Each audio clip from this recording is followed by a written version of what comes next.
Hello, everyone, and welcome to GNCC Live on RacerTV.com. I'm Rodney Tomlin, along with Jen Kenyon, and today we come to you from beautiful Crawfordsville, Indiana, for the 19th running of the AMSOIL Ironman GNCC. It is the 13th and final round of the AMSOIL Grand National Cross Country Championship, and Jen, I tell you what, the stage is set for a great end to a great championship. We've got two riders within 2 points of each other going for the national number one. They're teammates, and they seem to be pretty good friends, so this all-out war on the racetrack today is going to get exciting. Yeah, I don't think that the battle could be any better. It's a 2-point lead, but the best thing about it, it's a winner-take-all affair. We're at the 13th round, so whichever one of those racers makes it out front is going to get that championship. And for Charlie Mullins, that would be in his second national championship in the Grand National Cross Country Series. But for Caleb Russell, that'd be his first XC1 Pro championship. So there's a lot on the line for both riders for different reasons, but it's going to be an exciting finale, that's for sure. It is. It's going to be an all-out shootout. There's no doubt about that between the KTM Orange rides of Caleb Russell and Charlie Mullins, but we've got a lot of other factors to throw in there. Again, it's the final race of the season, and as we've mentioned before, these final rounds, people are looking to make statements for the upcoming 2014 season. That's right. You know, a lot is on the line here at the season finale. Some of the riders that may not be in the championship hunt, or they may have that overall number locked up, they're still looking for sponsors to get them back here on Pro Row next year. So a lot of, at the Ironman, we have a lot of industry personnel, a lot of factory support are actually here at this race. So they want to impress those guys. They want to get new sponsors for next season, and they want to be back and ready for that championship hunt. For sure, and one of the biggest and highly attended races of the season, there's no doubt about it, here in Crawfordsville, Indiana. Thousands of people have turned out for our pink race once again, and we celebrate Breast Cancer Awareness Month here at the Ironman GNCC, and we've got an ATV we're going to be giving away a little later today, as well as there's lots of great things as far as breast cancer awareness is all around the pits here. Yeah, you know, our GNCC racing community has really come together. You'll see everybody adorned in pink, from the pit areas to the riders' gear, their number plates, all types of things going on. But the best part about it is that all proceeds do go to breast cancer awareness and research, so there's a great cause going on, a little bit something more than just the racing out here. It is, for sure, and speaking of the racing, it's going to be exciting, and let's head on down to Barry Hawk with our track description to see what we got to look forward to. Hello everyone, we're here in Crawfordsville, Indiana at the Ironman GNCC. 19 years we've been racing here, and I know, looking back on my years of racing, this was always one of my favorite tracks. And somebody asked me the other day, what do you like about it? What is it? Is there certain terrain or something that you go through? And I said, actually, there's nothing specific here. It's just the moisture or the dirt. The moisture in the dirt, I think, is what makes this event special. Believe it or not, on Thursday morning we had a coating of snow on the ground, and it's still pretty cold here, but right now the track conditions are going to be about perfect come race time. I got 11.5 mile track laid out for the guys. A couple unique things here at the Ironman is we got Ironman Hill.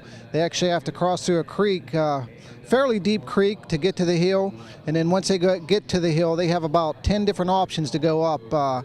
You make the first option, it's the steepest, but the most treacherous. If you can make that one, you're definitely going to make some time up. Once you get it past that, we have another hill climb section called the Twin Hills. Same thing, there's a bunch of lines there, and if you get up over the first line you get to clean, it's going to be the fastest. But hopefully everybody comes away here enjoying the event, and I think with the track we got laid out, everybody should enjoy it. Thanks, Barry, for that great track description. We're here at the 19th running of the AMSOIL Ironman GNCC. We have thousands of people, Johnny, all around the starting line. It's shaping up to be a great day of racing. What are your thoughts heading into this today's race? You know, despite being here for 19 years, every time you see this facility and you see the amount of people here, it's just amazing. I was out this morning, and after racing the track yesterday, to see how much it's changed overnight, and then also with this morning's amateur race, it's a real challenge for these guys today, and there's just thousands and thousands and thousands of people here to get to see this championship battle. It's going to be an exciting day of racing, and I can't wait to see how it shapes up.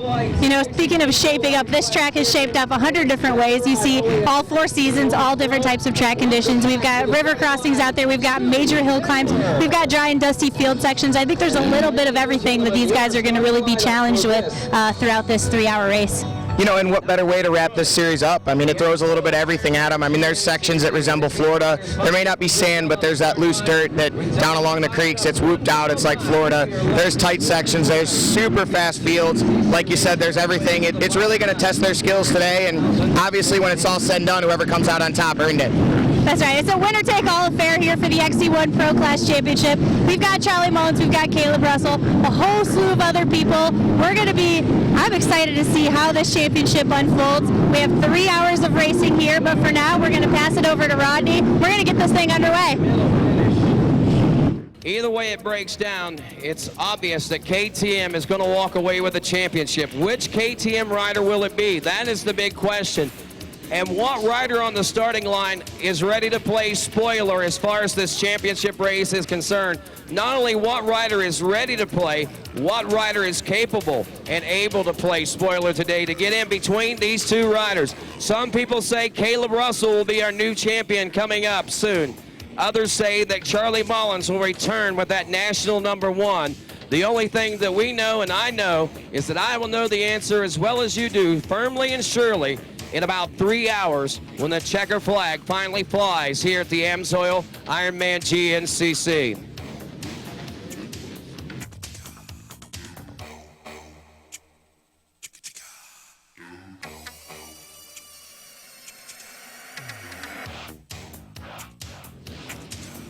So all eyes down on the start line right now, anticipation of what is about to take place here.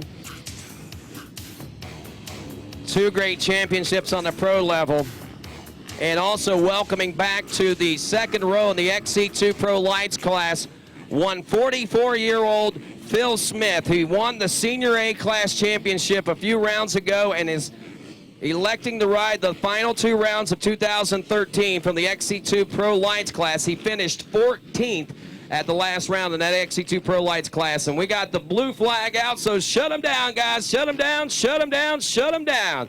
And I got to ask you folks here in the heart of Indiana, are you ready to go GNCC racing? Come on, Crawfordsville. I know you're better than that. Are you ready to go Ironman GNCC racing? 10 seconds. And row #1, the XC1 Pro, will be off and rolling at our AMSOIL Ironman GNCC. Race is on. $250 hole shot up for grabs. The All Balls Bearings and Components Hole Shot Award. And I believe that goes to the #9. It looked like from over here, but I'm not real sure who they're going to give the official call of that, but it was the Axeman and his teammate, Jordan Ashburn, as we go next to row #2, the XC2 Pro Lights. Andrew DeLong, Scotty Grills, Lane Michael, Mark Carrasco, Chris Douglas, Sam Evans, Derek Allen, Zach Love, Phil Smith out there on the 43 machine, Nick Davis, Lucas Statham, also Joe Marsh, Justin Soap, Philip Chain, Ryan Lojak, Gonzalo Reese, and more, ready to roll on Ricky Towery's cue of 10 seconds for the XC2 Pro Lights.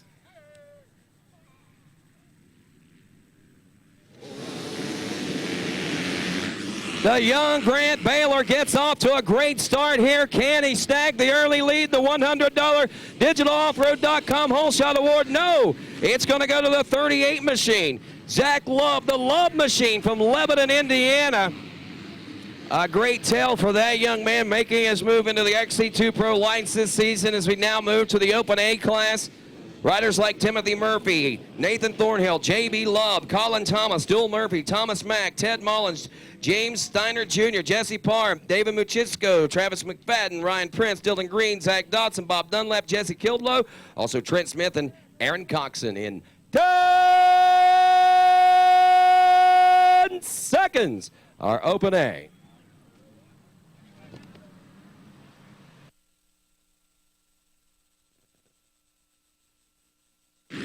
The 37 machine, Timmy Murphy, getting off to a great start out of Pine City, New York, on a Canyon Motorsports Jennings ATV and Cycle Ride PG WP suspension bag machine, and just got confirmation it was Jordan Ashburn going to receive the $250 Hole Shot Award from All Balls, Bearings, and Components. 250A class coming up next. Blake Diaser, Austin Lee, Cody Harding, Sam Mattingly, Spencer Burke, Mike Witkowski, Tyler Braniff, Eric Douglas, Derek Gaspard, Greg Childers, Hunter Hutchison, Alec Perry, Anthony Stone, Alec Witkowski, Blake Leonard, Mason Amerling, and Kenny Henry. 10 seconds.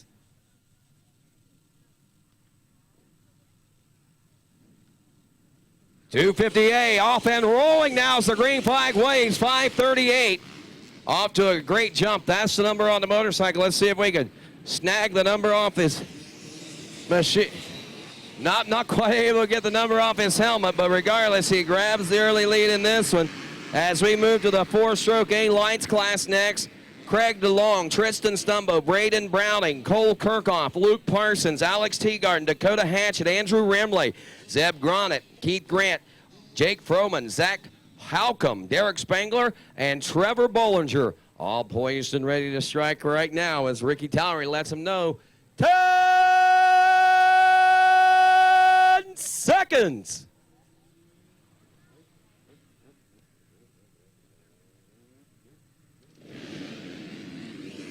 And the kick starts down on this one.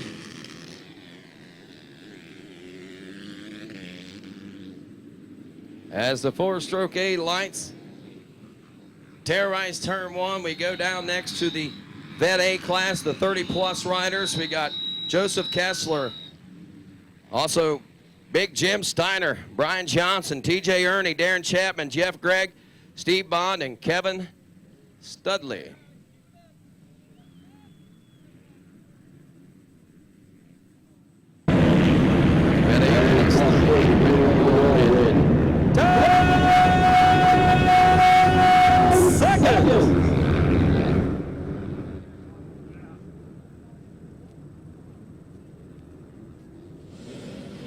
And they're off. The 78 machine getting a good jump there. I don't think that was Steiner, though.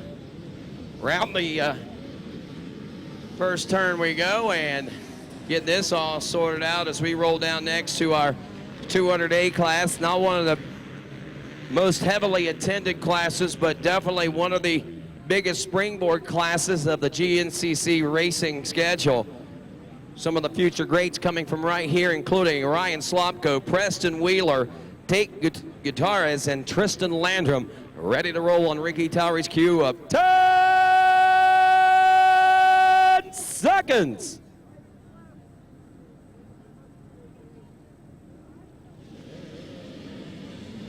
And it's the 215 Ryan Slopko on the Hardcore Race Team Sports Cycles Fly Racing FMF Renthal Factory Connection Dunlop back machine.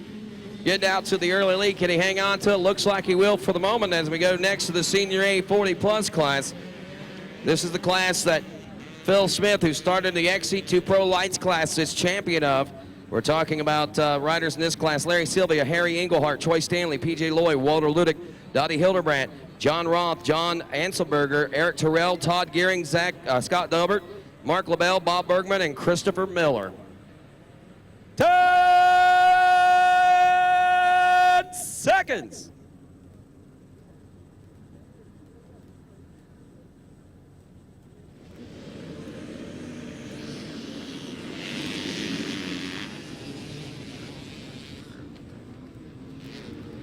The Vet B 30-plus class is where we head to next.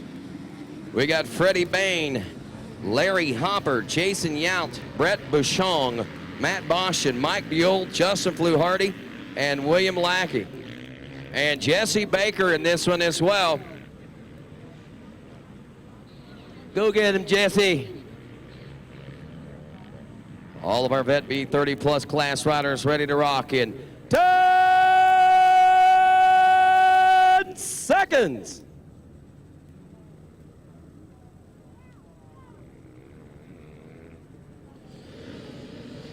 You can do it, Jesse. You can win.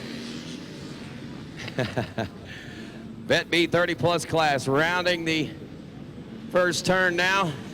I believe they said 494. Maybe that was Mike Buell on his KTM out of Okina, Ohio. But back to the open B class now we go. 30 riders in this one: Brandon Wrench, Damian Madison, Ryan Enman, Andrew McQuaid, Joe Sariski, Andrew Bolton, Johnny Schoolcraft, Adam Dickerson, Frank Gallo.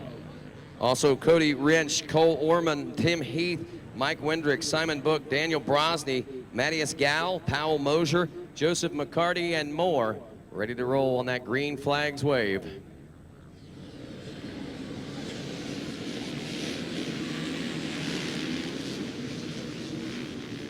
A lot of folks out of Illinois in this class. Illinois and West Virginia heavy with participants in the Open B class today. The Senior B 40 plus class coming up next. Devin Ferguson, James Vokes, Michael Bryant, Mike Leese, Pete Emmy, Mark Adkins, Tom Derby, William Kraus, Carl Lucio, Joe Van de Bonacure, Rick Burton, Chris King, Mike O'Boyle, Charles Wagner, and Jason Hall. Senior B 40 plus class ready to roll on Ricky Towery's cue as he lets these riders know it's time to go in 10 seconds.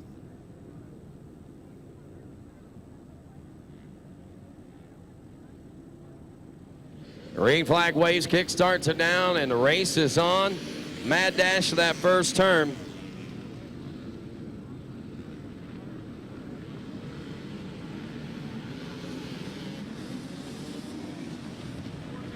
.458 grabbing that one. Tom Derby out of Weirton, West Virginia.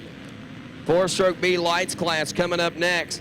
Matthew White, Luke Rush, Daniel Sledovnik, Zachary Kieser, Austin Cornell, Drake Lineback, Justin Didius, Tanner Bartlett, Hunter Maddox, Matt Blesh, Devin Burks, Cody Jeffers, Justin Leonard, Logan Poole ready to roll on Ricky Towery's cue in this 4-stroke B class in 10 seconds.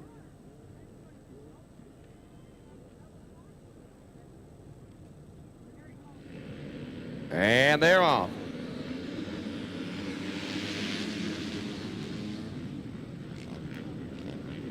Not a lot of KTMs out there, so that's either Leonard or Logan Poole. I believe that was Logan Poole there, grabbing the early lead as we go to the 250B class next. Ryan Ford, Josh Agee, also Mason Pratt, Austin Trotter, Ben Parsons, Kevin Massey, Matthew Donahue, Chris Bartone, Colin Keegan, Vance Francis, David Schmidt, Austin Williams, JoJo Bowden, Colton Wilkes, Ryan Grogut, also Zachary Sanders and Garrett Kirby. And 10 seconds.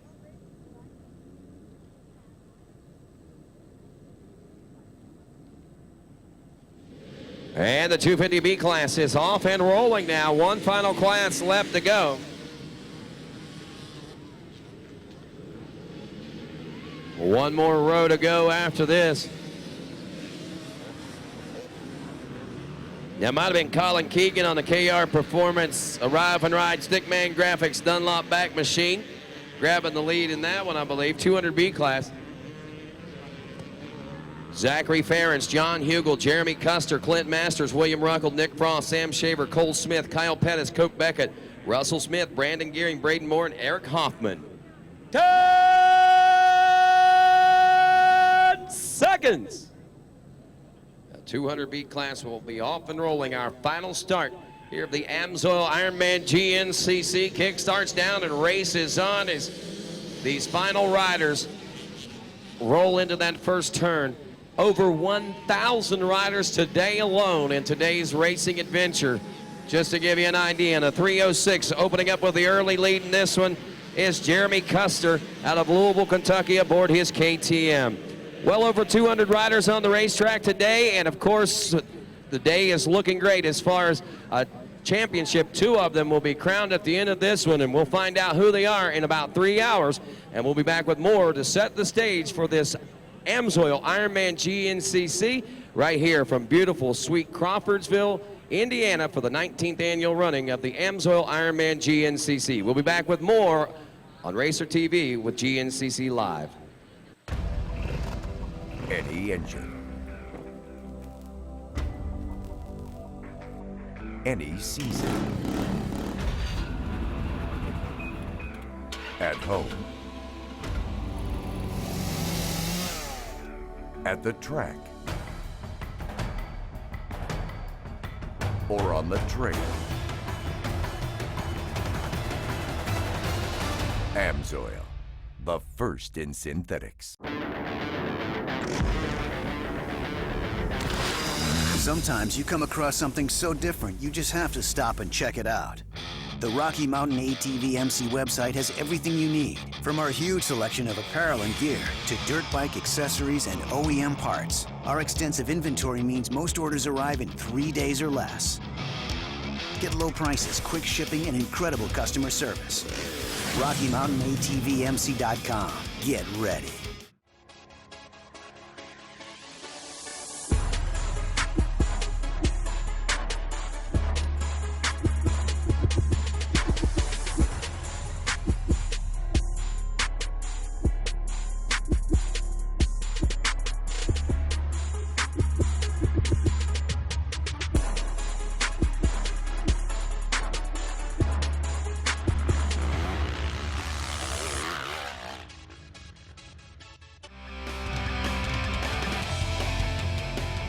VP fuels are a big part of our race team.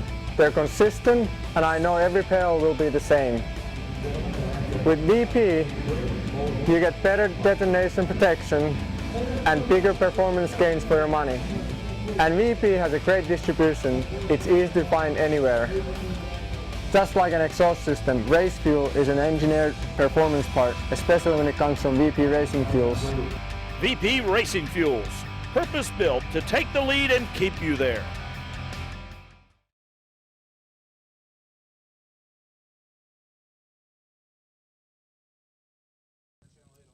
All right, welcome back to GNCC Live on RacerTV.com. We really appreciate you guys, those of you that are watching us at home. We appreciate it. We're here at the 19th running of the AMSOIL Ironman GNCC. For those of you joining us on this beautiful day, we're here in Crawfordsville, Indiana for the 13th and final round of the series. We've got some exciting things shaping up in the championship battles in both XC1 and XC2 classes. I'm Jen Kenyon. I'm joined here by the XC1 Pro ATV racer, Johnny Gallagher. Johnny, we've got a festive day here at the Ironman finale. Yeah, it's definitely an exciting day here, and so much stuff going on. I mean, with obviously the championship implications for the XC1 and XC2 class, and then just the epic track here today. I mean, great weather conditions. It's really shaped up nice with the sun coming out, and the track's going to be great. And you just can't downplay the importance of this championship battle between Caleb and Charlie, and then also with Grant Baylor and Jason Thomas battling it out in the XC2 class. It's going to be an exciting day of racing. You know, we've got those KTM riders going for the championship, but right now it's all about AmPro Yamaha. We just got word from Barry Hawk that Jordan Ashford is in the first place spot. He actually did barely by a little hair got that hole shot over his teammate Paul Whibley, who, as we know, is an XC1 hole shot specialist. So that's pretty special for Jordan Ashburn to claim his very first hole shot of the season. He's still out front there, and then Whibley's in second. Caleb Russell and Charlie Mullins are in third and fourth, so those top four are right there. Yeah, and it's interesting to note that, unless I'm incorrect, Whibley's gotten every hole shot that he's actually started the race this year and dating back through most of last season. So it's kind of ironic that the one that finally breaks his hole shot streak is his teammate Jordan Ashburn. And then obviously you see with Russell and Mullins in third and fourth there, you know, those guys are positioning themselves for a long battle today.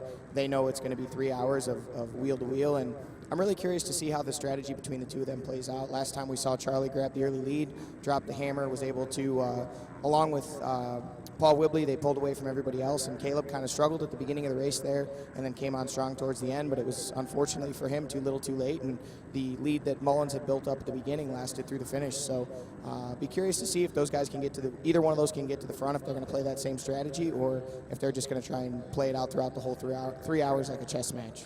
Yeah, you know, I'm sure it wasn't the most ideal situation for Caleb Russell coming out of round 12 with a second place finish, but for Charlie Mullins, that's the best thing he could have possibly done to stay in the championship fight. He mattered the most, and now heading into this season finale, it's a winner-take-all affair. We've been saying it all along, all weekend long, and it's true. Whoever wins this race is the 2013 national champion. It's as easy as that, if we can simplify it that much. Yeah, and I mean, you couldn't have scripted this any better, honestly.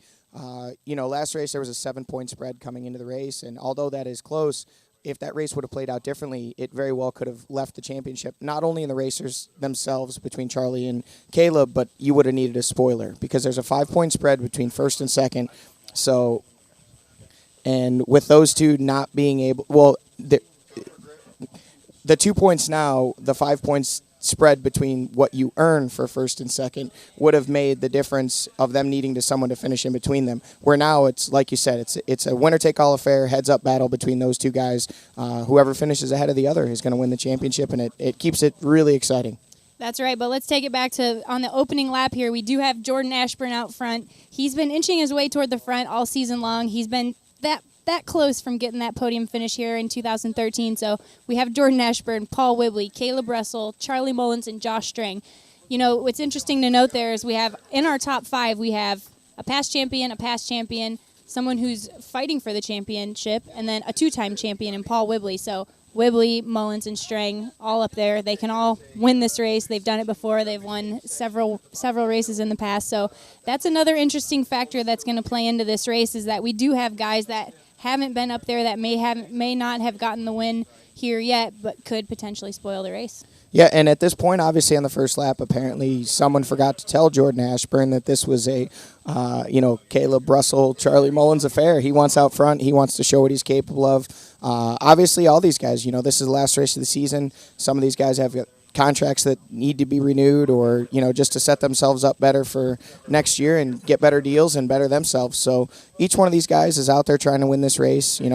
Any of the guys in the top 5, or who knows, we might have somebody come, Thad Duvall, Chris Bach, any of those guys could get up in the mix as well. And it's going to be an exciting day. I'm curious to see, like I said, how the championship plays out, but also we have 3 hours of racing just to see who's our Ironman winner today as well. Since the fact that we have 2 KTM teammates going for the championship, we can't really have any of that team tactics that people like to say goes on, because you know what? Everybody, they're both on the same team. They can't possibly have any team tactics going on besides their own. So it's just going to be a head-to-head battle till the end.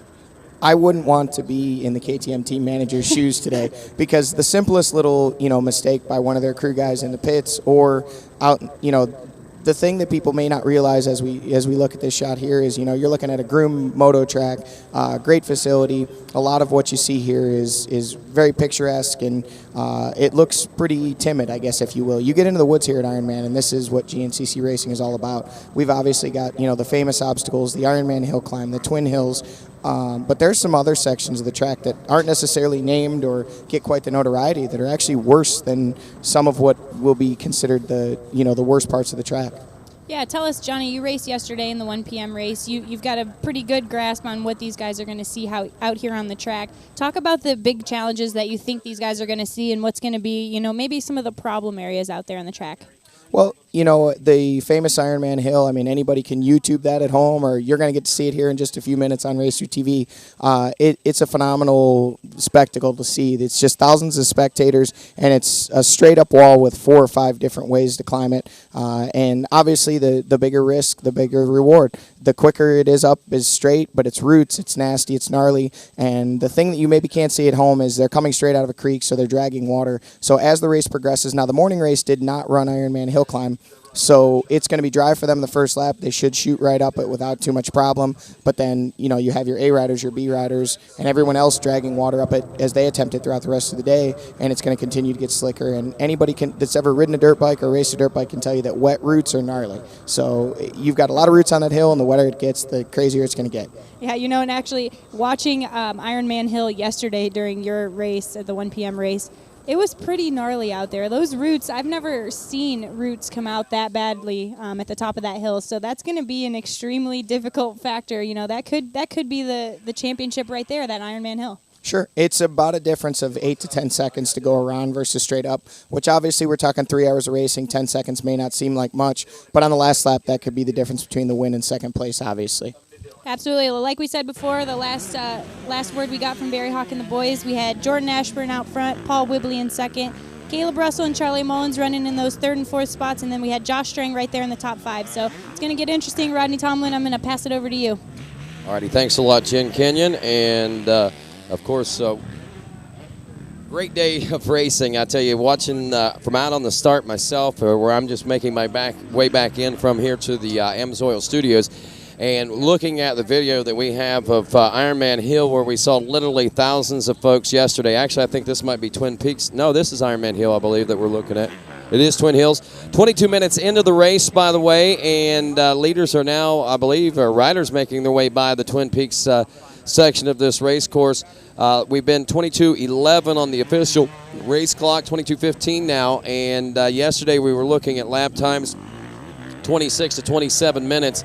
So we kind of expect with similar and nearly identical laps, we probably will see close to the same time. I'm expecting maybe more along the lines of about a 25, though, to be honest with you. Yeah, you know, this track here, it's kind of an even quad track versus bike track. There's a lot of fast stuff where certainly those guys they're a little bit lighter and same kind of horsepower, so they'll be pulling a little bit quicker top speeds, I guess, if you will. But as a whole, this track plays out pretty even against bike versus quad, so I think we'd be looking at the same kind of lap times. And I'm curious to see how this pace sets up early. Obviously, with Jordan at the front, you know, he's trying to prove something here. He's grabbed a whole shot for himself, and he's out front leading the way with. Oh, here they come onto the moto track. It looks like. Oh, is that Caleb that's taking over the lead? Wow, it looks like we got a couple new leaders. They're both on the KTMs, and I think you're right. I think that is Caleb out front. Yeah, Caleb out front with Charlie in tow, so they've obviously made a push to the front. They're going to push the pace early, and looks like they maybe want to make this a two-rider shootout. A little early to call that, but they're definitely being aggressive here early. Wow, beautiful quality shots. If you're watching GNCC live on RacerTV.com, 23 minutes and 30 seconds or so, I believe, is where we're at. Official lap time for Caleb Russell, 23:31.3, 23:32.3 for Charlie Mullins. Literally just under a second separating the two. Jordan Ashburn only 3 seconds behind them at the number 3 spot is Paul Whibley running 4th. Josh Strang, the number 80 and 5th. Ricky Russell, rough and rowdy, the number 212 out of Duval, Washington, is running in the 6th place. Thad Duval, the 989. Honda rider running back in 7th. Rory Mead, who's going to be taking a trip to Japan for the JNCC in a few weeks, running the number 3 back of the number 8 spot as he opens up here in lap number 1. And looking at the time from 1st to, 8th place right now, you could pretty much say there's well less than 20 seconds to separate the top 8 or 9 or so riders out here. So that's going to be a pretty good battle, it looks like.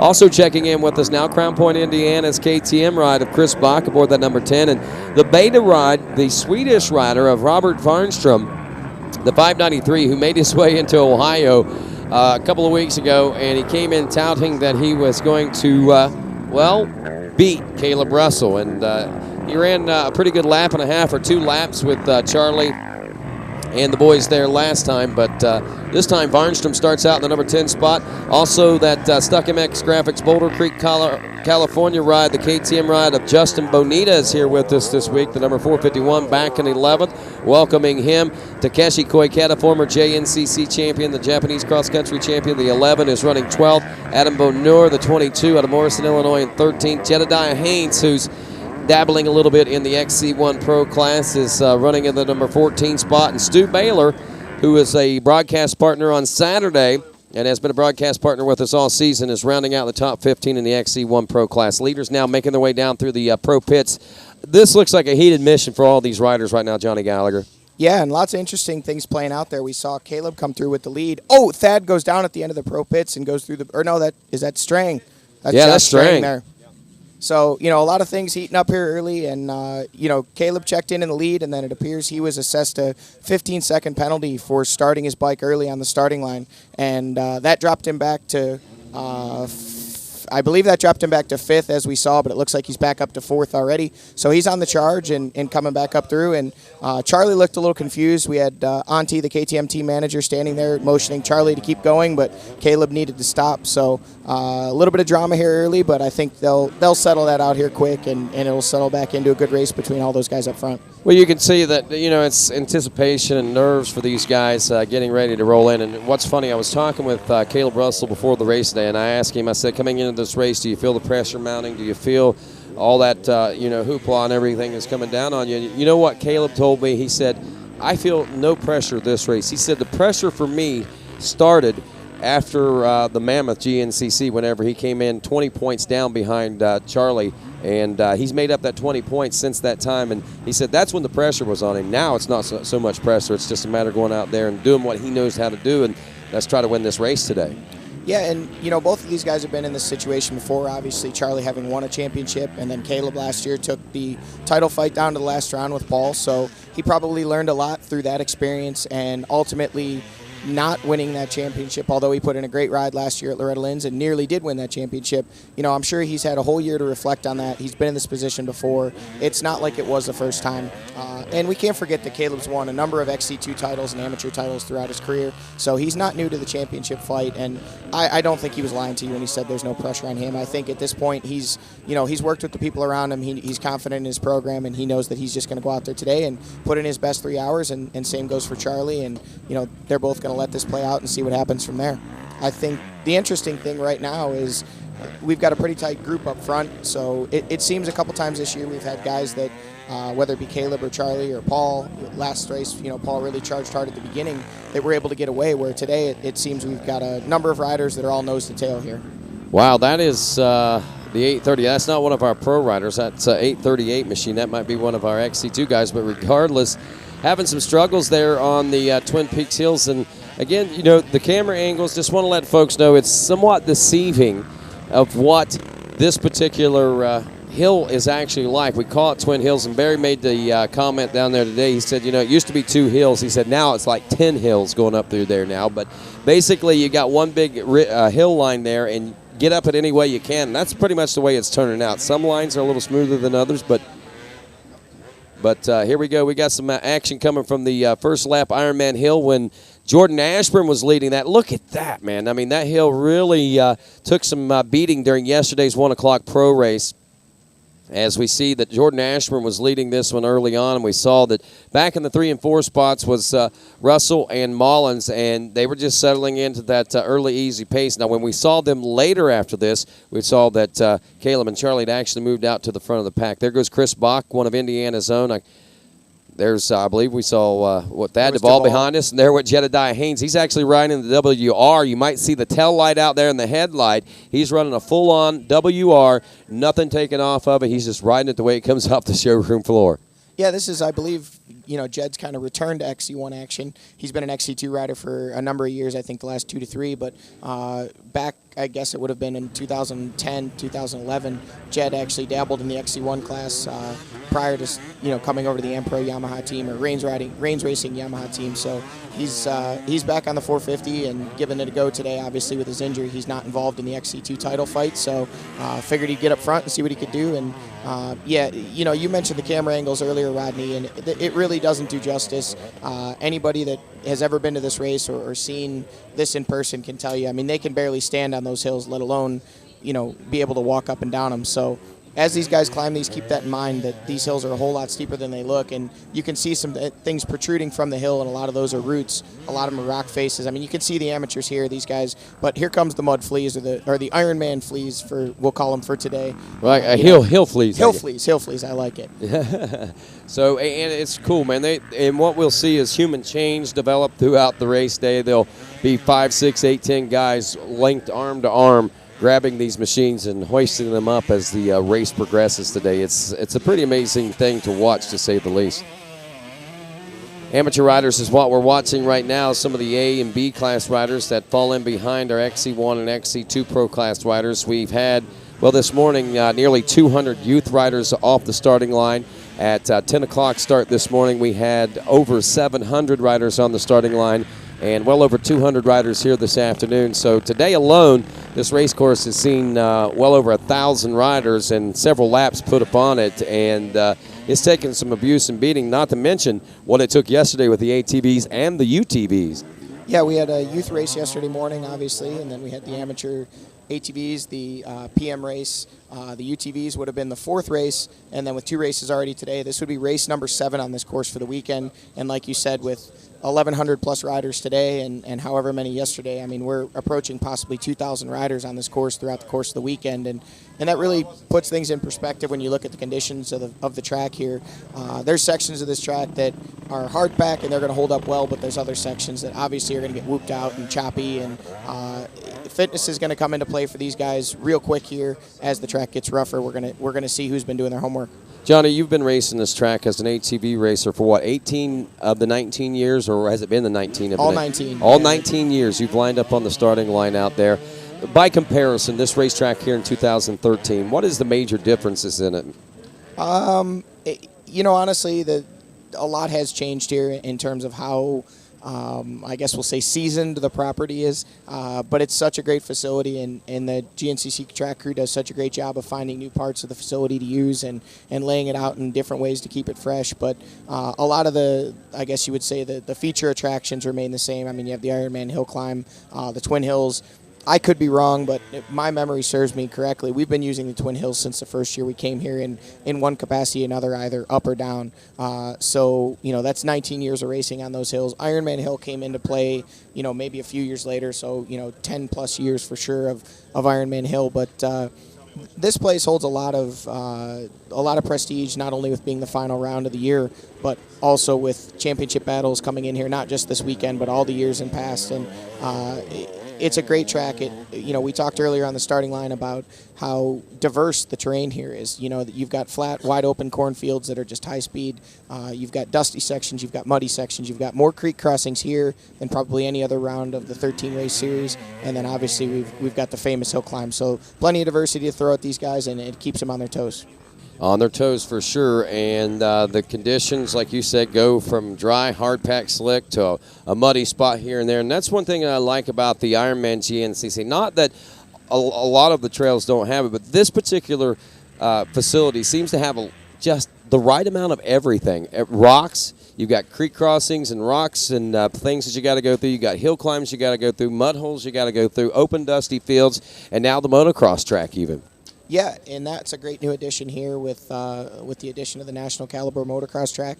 It adds a little bit of flair, and certainly curious to see what happens with that in the future.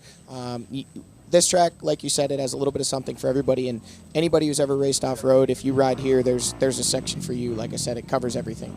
It most certainly does. As we, I believe, are in lap 2 now, and working on lap number 2, we've got, last report it was Caleb Russell, but we had a 15-second infraction or a 15-second penalty?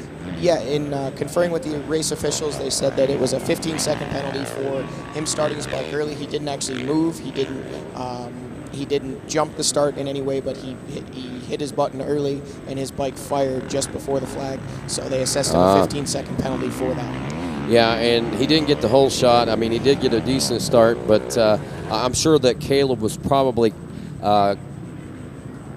conscious of what happened. That's probably the reason that he didn't take off whenever the green flag flew, the way, maybe gave everybody a split second longer to take off before he got took off. But regardless, that 15-second penalty was assessed. It was assessed early in the race. Will it have any bearing, any effects whatsoever at the end of 3 hours? It's hard to say. A lot of times and oftentimes I would say no. But it could, and every inch, every second counts, especially whenever you get down to the nitty-gritty like this in a 2-point championship race in battle. I would say the 15 seconds in and of itself may not have a effect on the outcome of the race. It's all going to be how Caleb deals with it. If he looks at it as just another obstacle on the track, resets and goes back after it, tries to chase Charlie down and get to the lead and ultimately win this race, then it's not going to affect him at all. Hopefully it doesn't shake him off his game, because I'd like to see these guys battle to the end no matter who wins. All righty, Johnny, we are 35 minutes and working on 36 minutes now into this AMSOIL Ironman GNCC, the 2013 season finale of the AMSOIL Grand National Cross Country Championship. We've got Charlie Mullins, Jordan Ashburn, Paul Whibley, Josh Strang, and Caleb Russell, your top 5 as we roll through lap number 2. We'll be back with more of this AMSOIL Ironman GNCC here with GNCC Live on RacerTV.com right after this. The Can-Am Renegade 1000 XXC with the most powerful engine in the industry. The Outlander 1000 XT with a redesigned chassis for unequal trail riding. The Commander 1000 Limited, the most equipped, luxurious side-by-side in the industry. The facts say it's the most advanced lineup out there. But the ride says it all. What we got here at AOMC is a huge selection. You can get everything you need for your off-road bike. We're here to support the sport. Customer service is our priority. We all ride, so kind of take care of our fellow riders. Well, this is a perfect spot for it. We're on 32 acres here, right in the middle of Appalachia, prime riding area. Yeah, really anything KTM has in stock, we have it. We get it the next day. What excites me the most is that even after 12 years, I feel like we're just getting started. Hi, this is Tanner Harding, and today we're going to take a walk around Caleb's 2013 KTM 350 XCF. One of the coolest things about Caleb Russell's bike is it's pretty much all stock. You can go right into your KTM dealer and you can get an XC model, and it's great for trails, it's great for racing, it's a great all-around bike. So that's the 2013 KTM 350 XCF. I'm Tanner Harding, thanks for checking it out.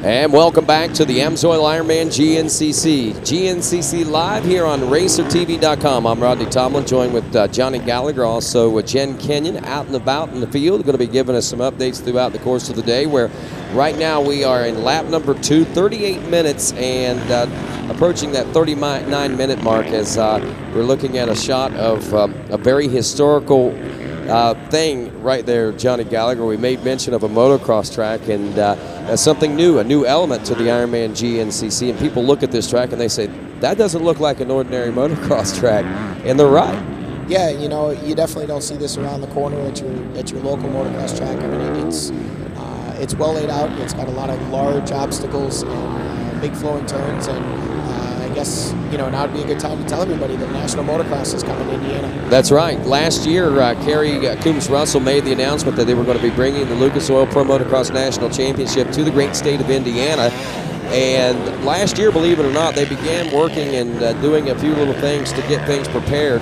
But in 2014, it will be a full-fledged motocross facility back there. And August 16th, round number 11 of the 2014 Lucas Oil Pro Motocross National Championship will be right here at the Ironman GNCC facility. So I think that's pretty good. Mark it down in your calendars. August 16th, round 11. Now the whole schedule hasn't even been announced from MX Sports, but they did let the cat out of the bag on that. You know, and it's really going to be cool to see all these Ironman fans. You know, GNCC racing, a lot of these people have grown up on it, like you said, 19 years. The locals here, they've been coming, they've been watching the motorcycles and the ATVs and the UTVs tear up the woods. Now they're going to get to see them tear up the motocross track with the pro motocross guys like Brian Villapoto and Ryan Dungey. And I really think the state of Indiana and surrounding communities is really going to embrace that event. It's unbelievable to see the number of fans that come out. I mean, this, in my opinion, I don't have any factual registration or through the gate numbers, but this event just completely dwarfs any other GNCC in terms of spectators. I mean, it's just a sea of people out there. When you're at the starting line, when you're walking through the fields, it just looks like droves of people. Like people are migrating somewhere. There's so many people walking around this facility, and it's great to see. And I'm anxious to come out. I'll come check out the National Motocross. Oh yeah, I will too, for sure. I mean, it's only a great addition to something already great. I mean, here you got something nearly 2 decades strong, and as it gets ready to head into its 3rd decade, it boast something even bigger and better. You know, I mean, it's amazing, and I don't think we could have asked for a better place or anything to do this. The Shaver family here in Crawfordsville has been so welcoming. Not just the family, the friends of the family, the neighbors, the whole community. I mean, everybody steps in, pitches in to see that this Ironman GNCC is what it is, and we're looking at nearly 20,000 guests here this weekend. You know, and I mean that's a lot of people to be out there watching watching 12 miles of motorcycle racing. Certainly, and like you said, you mentioned the community, and you know, obviously I've been following the GNCC series for 30 years, and you know, to see the way that this Crawfordsville and surrounding communities welcome GNCC Racing, and I'm sure they'll welcome the same for the Lucas Oil Motocross Series with open arms. They love racing. I mean, you know, not far away. We're just in the shadow of Indianapolis here. Obviously, many people would consider Indianapolis the home of speed, as they say, with Indianapolis Motor Speedway.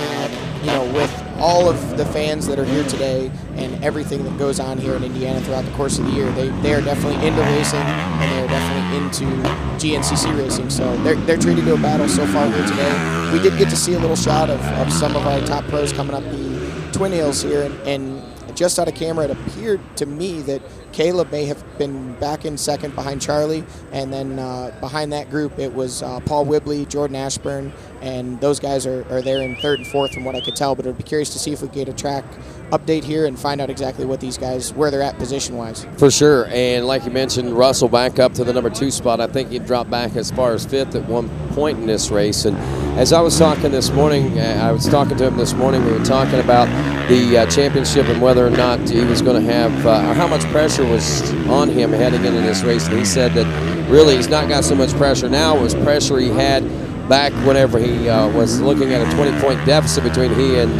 Charlie Mullins for the national championships. Now it's just out there, go out and do what you know how to do, and what we've seen him do mostly lately is win races. And Jen Kenyon actually had a chance to catch up with him earlier today and talk with him prior to the final championship run here in 2013. Caleb, here we are at the final round of the 2013 season. It's a winner-take-all affair. Tell us what's going through your mind heading into this race today.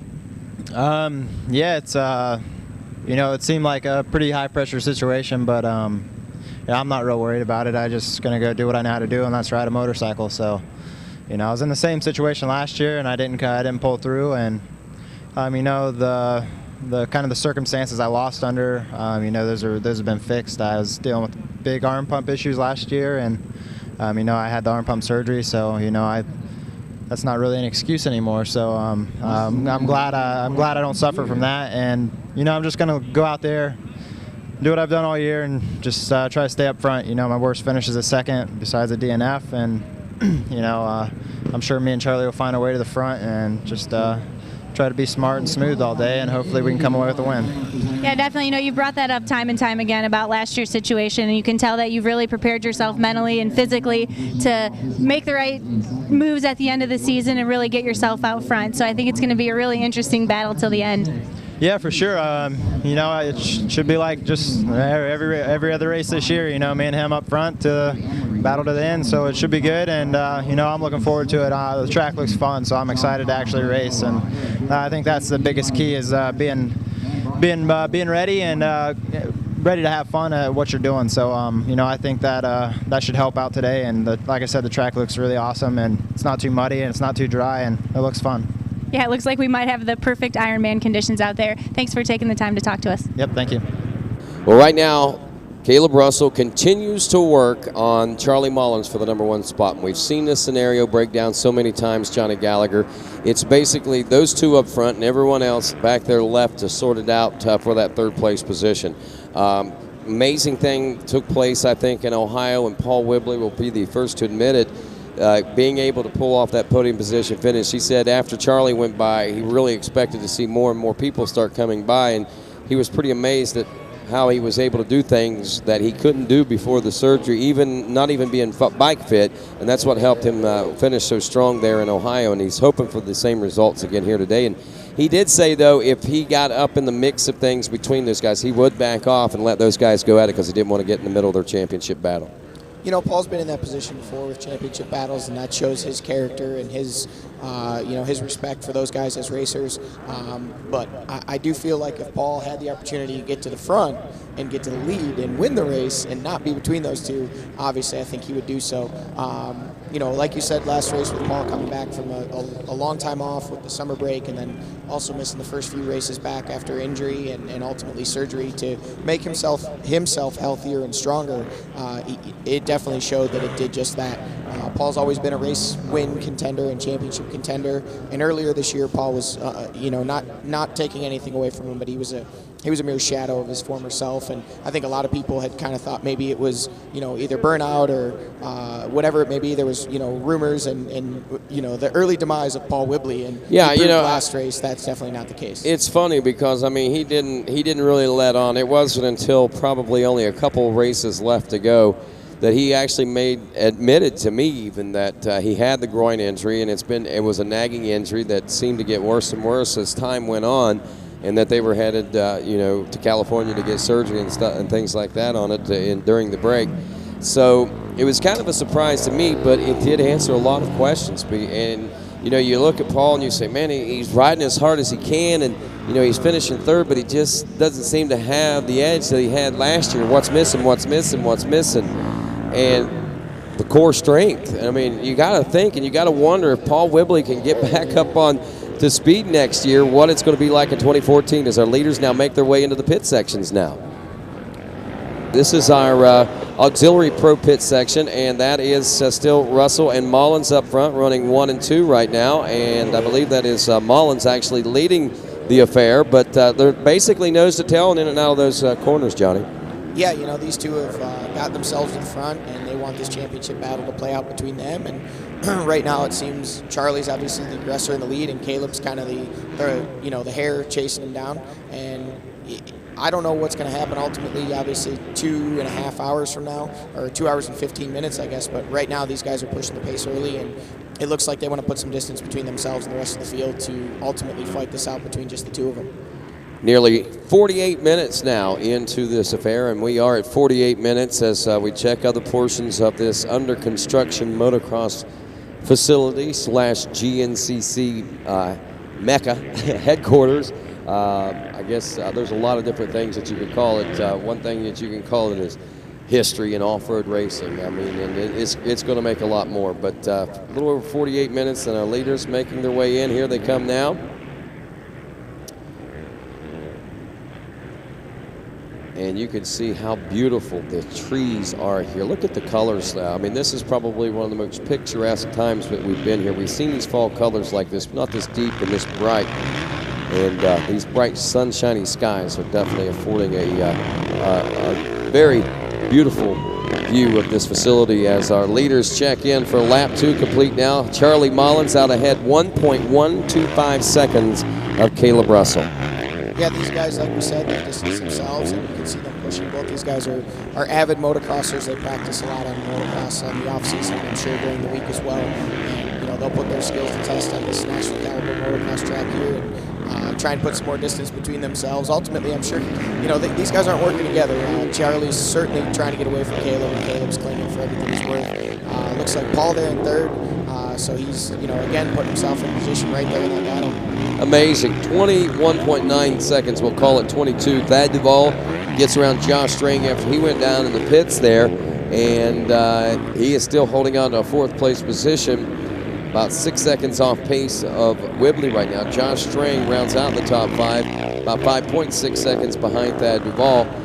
Lap times 25:16 for Charlie Mullins. Caleb Russell 25:18. I told you they'd be around 25. And then we had 25:34 for Paul Whibley, 25:29 for Thad Duvall. So Duvall's making up some time there on lap 2, it looked like. 25:42 for Josh Strang. That's the way the lap times are looking, and we're looking at well over 20 seconds lap time difference between Mullins and the 5th place ride of Josh Strang right now, but a lot of that could probably be accredited to that little get off there as he kind of overshot the turn in the pits. Yeah, with Josh going down in the pro pits, obviously, first lap through there, no one else has raced that section of the track yet, so it was probably slick. There's no berm built up there yet, carried a little too much speed, and ultimately ended up in the banners. So, but he'll recover from that and see if he can get his way back up in to fight for a podium position or possibly a win. Championship point standings right now, 333 points for Charlie Mullins. Caleb Russell, 330.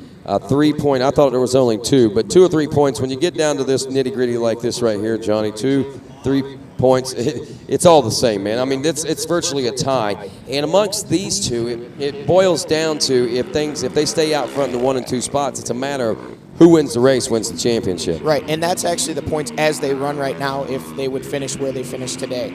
Caleb, technically, as of before today's race, had a 2-point lead. That's where there's the a difference 5-point swing. So if Charlie would win the race today, Russell would finish second.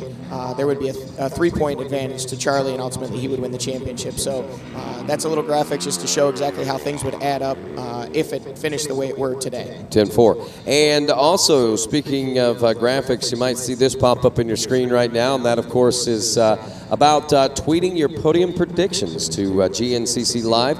And what that'll do, of course, is give you an opportunity to win $250 in AMSOIL product. Winner will be chosen randomly at the end of the race day today. But get your Twitters out, folks, and hashtag it GNCC Live and tweet your podium finish predictions. Johnny, we are heading through the pro pits. Mullins, Russell, Whibley, Duval, Strang, your top 5. Jordan Ashburn, who got the whole shot and $250 all balls whole shot award, is running 6th. Rory Mead, who'll be heading to Japan here in a few weeks, is running 7th. Ricky Russell is running 8th. Chris Bach in 9th, and Takeshi Koikeda, former JNCC champion, running back on the number 10 spot.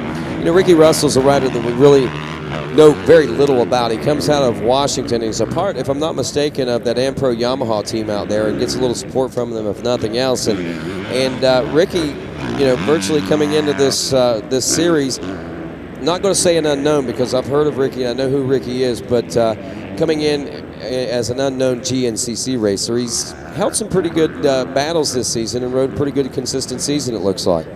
Yeah, Ricky's had a good year.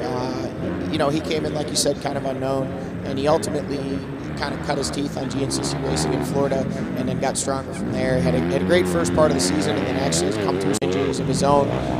You know, he's a young guy out here with his girlfriend.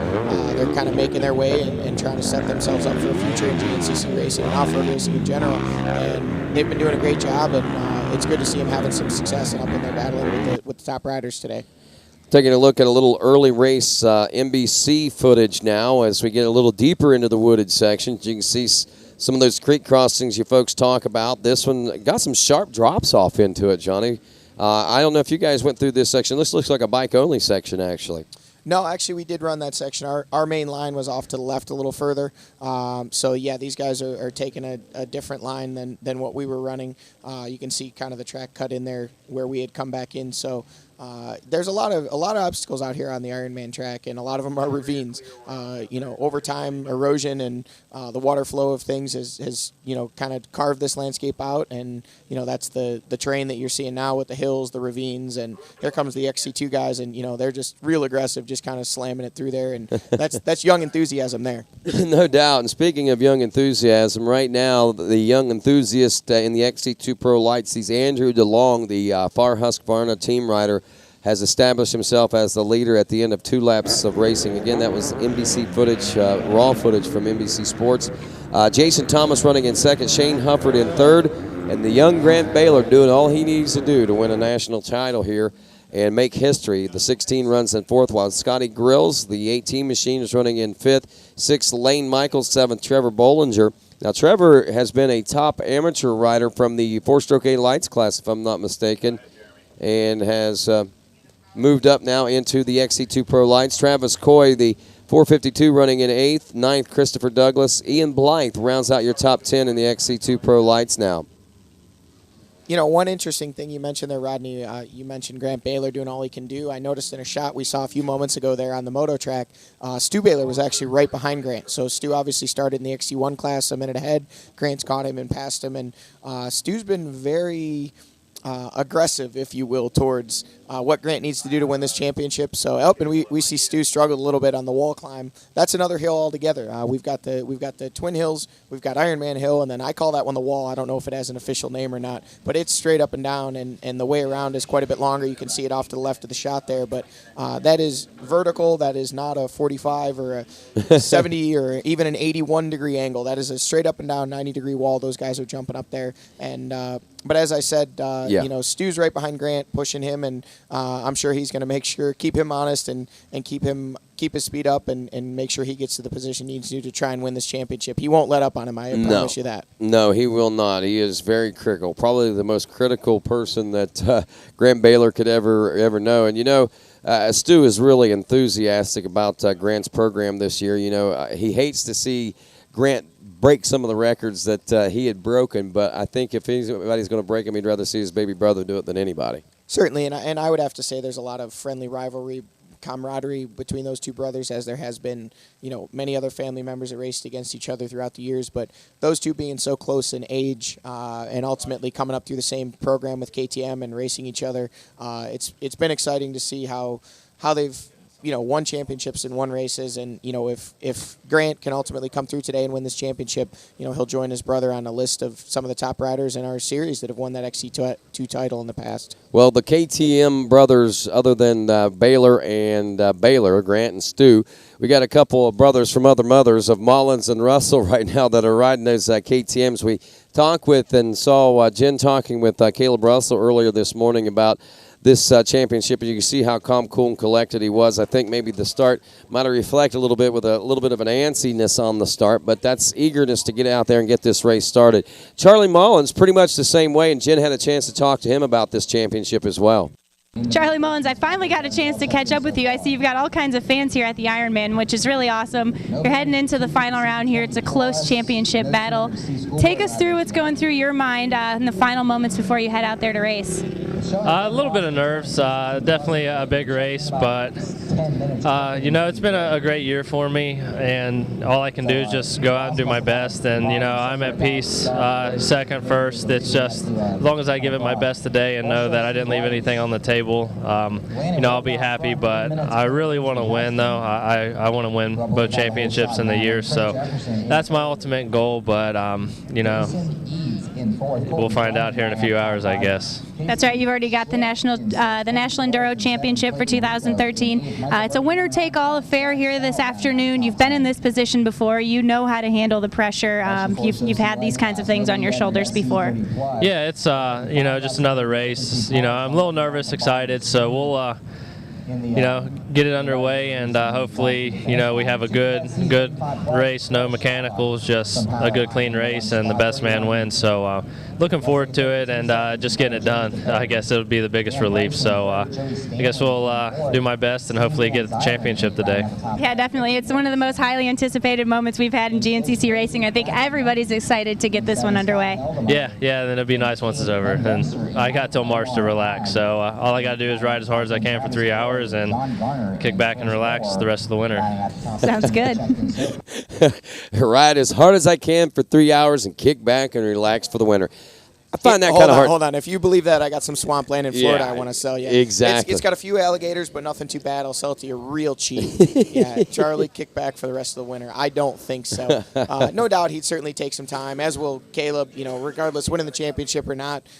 You know, those guys, along with the rest of all the top riders and amateur riders as well, you're going to take some time to regroup after the season, but certainly it's going to be a little more fun to regroup if you've got that championship plate hanging on the mantle. So we got that steed on his hind legs back there. What was going on? They were trying to get some water out of it, right? And here they come. They're approaching Ironman Hill for this will be their There's third time Charlie. up, and Charlie right up it, no problem. Oh! I almost spoke too soon. Caleb up as well. No real issues, just kind of pops right up there. But the creek right before Ironman Hill, in my opinion, especially from my experience yesterday, presents more of a problem. I believe Paul might have made up some time there, Rodney. It looks like it. He's closed up some gap there, and right behind him is, was that Duvall? And No, that appeared to be Ashburn. Ashburn back at it again. Yeah, it's things definitely got mixed up. I'm almost. Yeah, Jordan obviously on the charge made up some time and got back up in there. But as we were discussing, you know, the creek right before this this Ironman hill climb is actually sometimes a better indicator of how gnarly things can be here rather than the hill itself. That creek before can be, I was off it yesterday, unfortunately, due to a miscommunication between myself and one of the spotters that was there, pointing me which line to take. I was ultimately standing chest deep in water there. Nuh-uh. So, yeah, I swear. I wouldn't lie to you, and I still have the chills to prove it. So it was cold, it was nasty, and if you hit the right line, you could just breeze right through it. It's maybe mid calf or knee deep at the most, and these guys would come through without any real trouble. But if you get just a few inches off your line, you could end up chest deep in water, and ultimately you saw the guy there with his bike stood up on end, and his steed was having some issues, as you said. He filled his motor full of water, and they were trying to drain it out. Wow, and the neat thing about it, the amazing thing about it is sometimes if you know the little tricks out there on the trail, you can actually get that thing back running, back in operation. Yeah, I had some experience with that earlier this year. I actually did a local race on a dirt bike myself, borrowed a friend's dirt bike, and actually it was one of Chris Bach's bike, one of his old Yamahas, and dropped it in a creek and filled it full of water, and had to do exactly that, stand it up and drag it and drain the water out of it. And when it was all said and done, it was a Yamaha, so it was no worse for the wear. Ran like a top and finished the race. Back there we're watched. Oh man! And that was Jed Haynes. Yeah, Jedediah Haynes clipped that tree, I guess, didn't he? Yeah, and that appears to be a shot from a little bit earlier in the race. Yeah. But that just goes to show, that's one of the best riders in the world, and clipped the tree, and he can't even stand on that hill, so he's gonna have to slide all the way back down that hill, drag his bike back down. Well, here we go. It is. And here's the. No, I think that's live. Hill fleas. But that's, it just goes to show how difficult that section is and how steep that is, and these guys are incredible athletes to be able to do this, and drag these 250-plus pound motorcycles up these hills with them, and you can see the spectators and the fans. There's Maria Forsberg, our women's champion, down there pointing lines, and all the crew members and everybody else there to make sure that these guys get through as best they can. Okay, I see it. Yeah, that was an earlier shot. That is some footage coming from the Ironman Hill. Jedediah Haynes, 2 minutes, 45 seconds back. He lost nearly 3 minutes after that little incident on the Ironman Hill, but the important thing is that he continues to roll. As we roll through lap number 3, Charlie Mullins continues to lead, Caleb Russell, Paul Whibley in second. Thad Duvall, at last report, was in fourth when they came through the finish line. Josh Strang also, but it looked like Strang and Ashburn may be moving up and dicing it out some for the fourth place position right now. Rory Mead still holding pretty steady back there aboard the number 3 machine. Ricky Russell and Chris Bach also riding strongly there in the 8th and 9th place positions, and we saw a great battle shaping up there on lap 2 between Takeshi Koikata, Robert Varnstrom, Adam Bonur, and I believe Stu Baylor was just a few seconds back behind those guys. But nonetheless, it was tight there at one point, but whenever they made their way around here at the end of lap 2, it opened back up. One has to wonder, though, here on lap number 3, if we're going to see it start to get back to what we saw there at the end of lap number 2, or during lap number 2, I should say. 25:16 lap times where Mullins, Russell at 25:18, 25:34 for Whibley, 25:29 for Thad Duvall. Josh Strang turned a 25:42. So that gives you an idea of what the lap times are looking like as far as the top 5 are looking like in the XC1 Pro class. Again, after 2 in the XC2 Pro Lights class, we got Andrew DeLong, Jason Thomas, Shane Hufford. Grant Baylor is 4th, Scotty Grills in 5th. Nate Michael, Trevor Bowen are 6th and 7th, Travis Coy is 8th, Chris Douglas in 9th, and Ian Blythe rounding out the top 10. Oh, you know what? We got a new leader right here. Looks like Dave Russell's going to lead in between those. Collins is right behind him. So these guys are, they're going to put all their moves out there at the beginning of the years. They're not going to, it doesn't look like Caleb wants to wait and play cat and mouse with Charlie. He's going to try and push the pace, and be interesting to see how far Paul and Josh and Thad are back now from these top 2, and see where they fit into the mix, and ultimately maybe get in the middle of this championship battle themselves. For sure, and that switching around the quiet confidence, the Thad Duvall moving up. Josh Strang also holding steady up there in a top 5 position as we watch these riders make their way by. Duvall, Strang, Ashburn, I believe, was back in the number 5 spot, so we're pretty much back to where we were. Whibley dropped back, huh? So Whibley was running 30, drops back to 5th. So I guess that means, does that move Josh? Or excuse me, that's the battle for 3rd now between Duvall and Josh. Yeah, it appeared when they went up the hill there, it was, you saw Caleb took the straight up line, Charlie took a little bit safer line around to the right, maybe banking or hoping, taking a little gamble that Caleb would have a mistake and be able to make a pass. And then Thad was the straight up line as well with Josh Strang behind him, and then Paul Whibley was right on Josh's rear wheel. So you got the 3, 4, and 5 spot, nose to tail pushing each other. You got the 2 leaders out front, also your 2 championship contenders or combatants, if you will.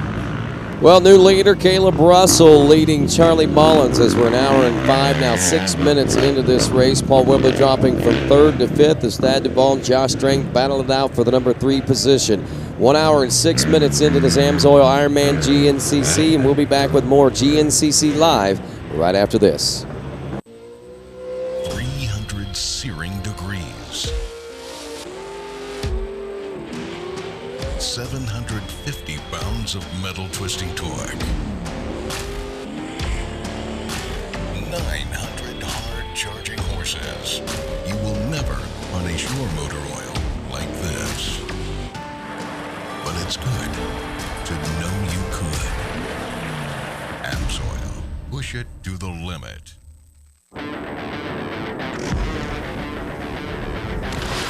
Sometimes you come across something so different, you just have to stop and check it out.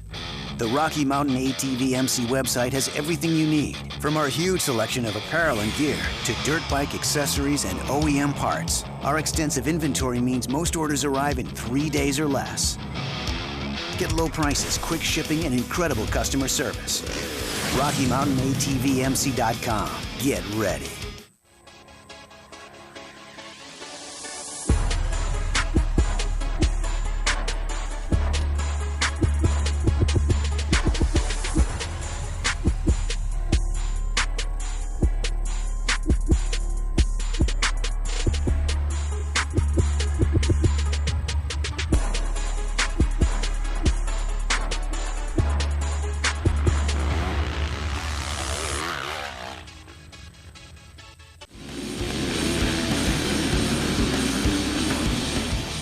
VP fuels are the most consistent race fuel.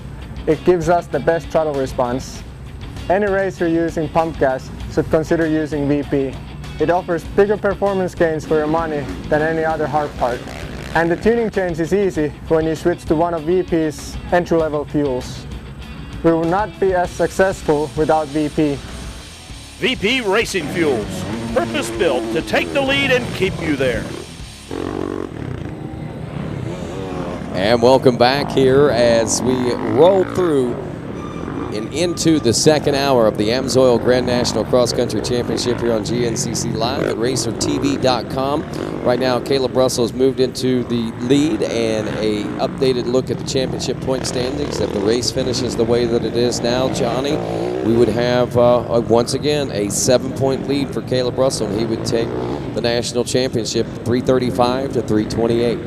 Yeah, you know, and as we've said so many times, this really does come down to a winner-take-all affair, and ultimately whichever one of these guys not only wins but finishes in front of the other. You know, it sounds like we've got a 3-rider battle just 20 seconds back from 1 and 2, and you know any of those guys could get up in there in the mix. But you know whoever out of Russell and Mullins, whoever finishes ahead of the other is ultimately coming away here with the coveted number 1 plate. Well, new leader there on that lap, about the 7.5-mile marker, I think, is where the lead change took place. And I'm sure that they've got some great stories to tell about that. While they get things sorted out here, Johnny, I'm going to take a look at the rest of our field real quick. Do a quick Parts Unlimited Top 10 rundown for the folks. Parts Unlimited, supporting the sport at every level in every way. Make sure whenever you go to buy parts that your dealer stocks parts from Parts Unlimited.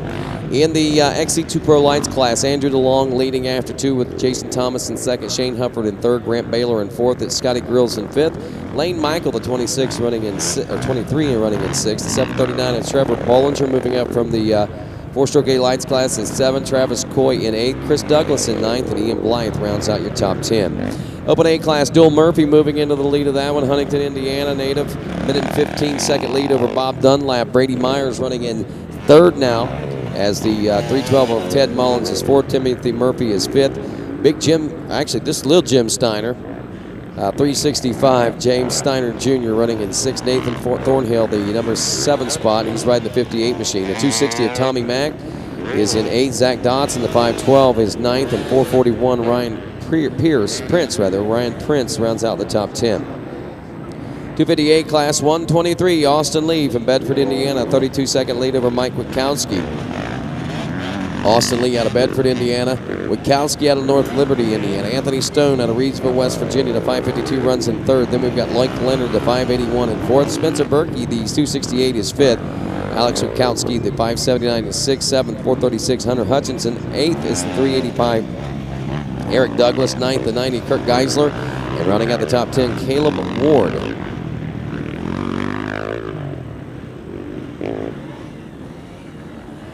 Preston Wheeler leading the 200A class out of New Palestine, Indiana. Tristan Landrum from Nelsonville, Ohio, the 7:04 running 2nd. Ryan Slopko from Londonderry in Ohio, the 2:15 is 3rd. And Tate Gitteraz is out of Martinsville, Indiana. 3:71 is 4th in that 200A class. 4-stroke A lights, Craig DeLong, the younger brother of Andrew DeLong. Andrew DeLong, the number 7 in the XC2 Pro Lights class.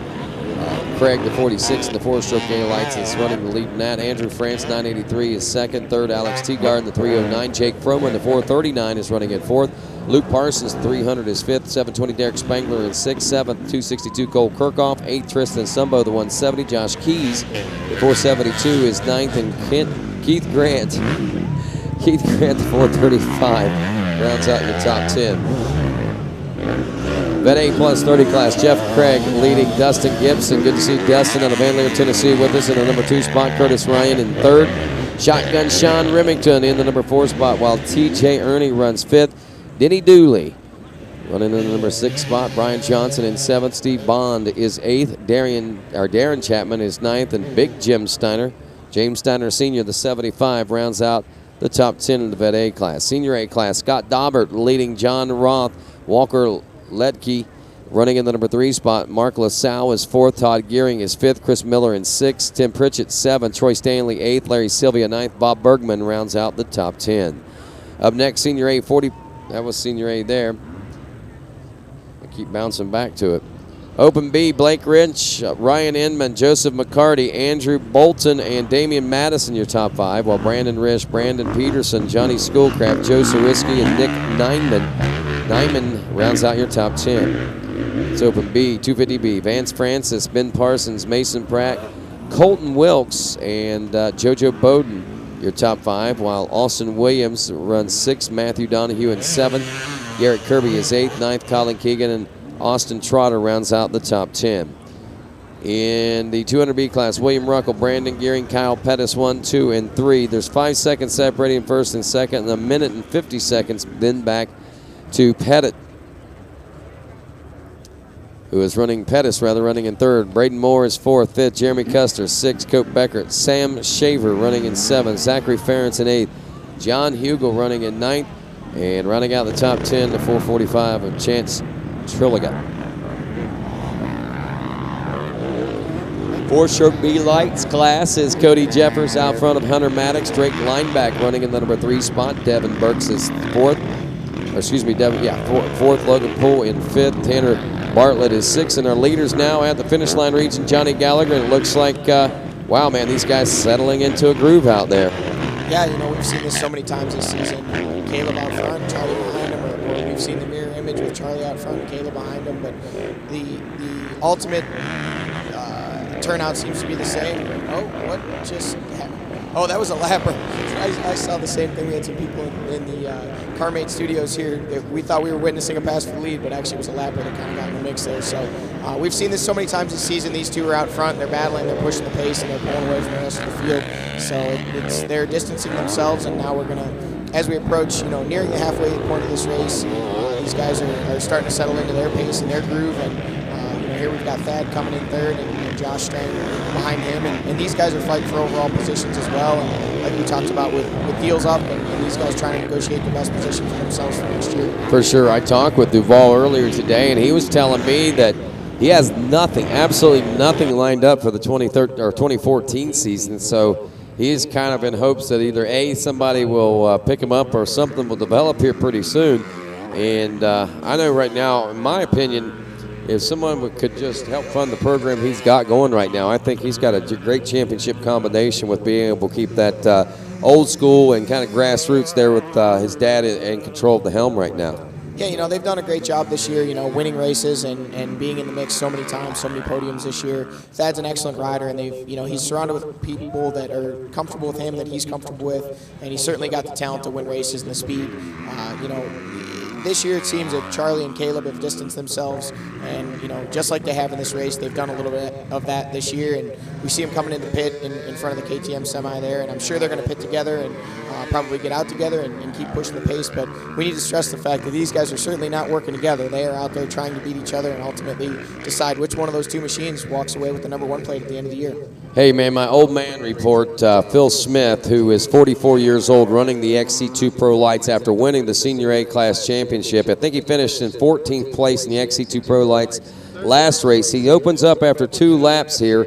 He is in the 23rd place position. I'm going to keep an eye on this old guy, see how well he does throughout the course of the race. Don't be surprised to see him top 15 when it's all said and done. Old guys get stronger as the races go on. That's a known fact. I can speak from experience on that one.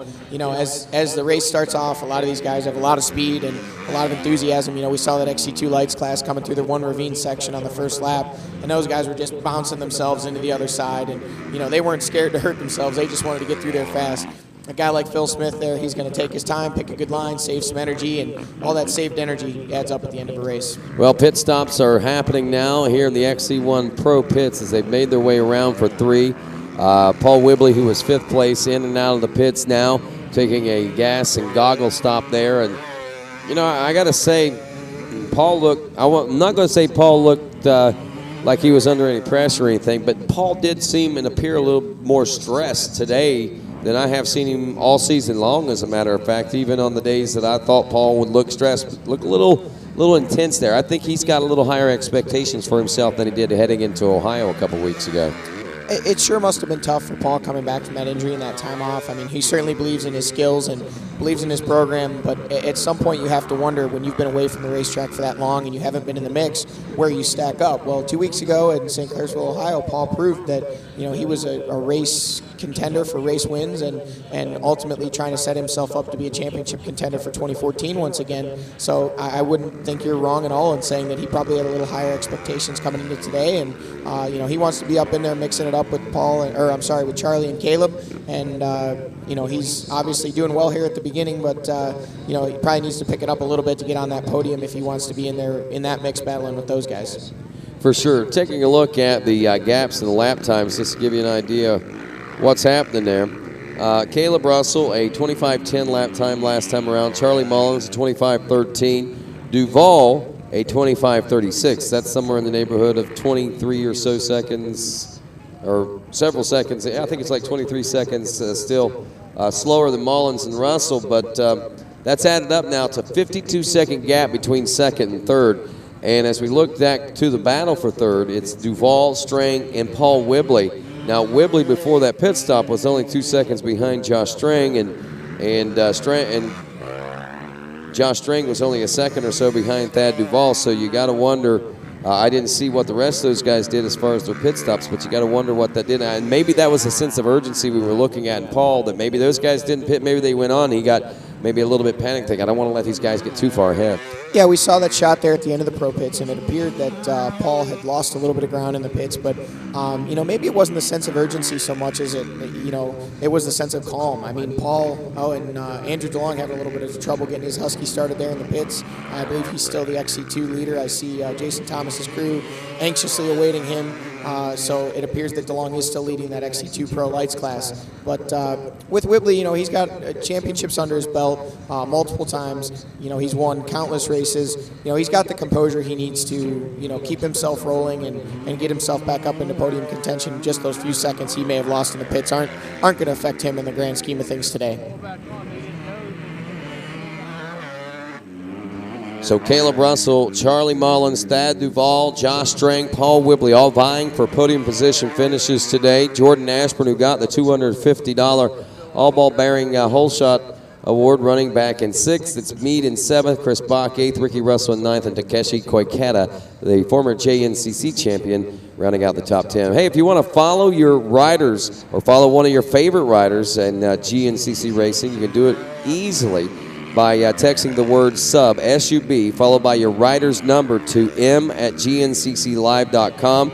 You can check your rider's status, text, that's a one-time text, I believe, and top 20 overall or class statuses can be done through what you see on the screen here, texting C to m@gncclive, and the system will respond to a list of class codes, and you reply with class code C, whatever the class may be. So text C to m@gncclive for overall and class statuses reports, and check a rider's status, it's m@gncclive. So follow along and keep up to date with everything that we have available for you here in the GNCC Racing Nation. An hour and 21 minutes, a little over that now, rolling through this one.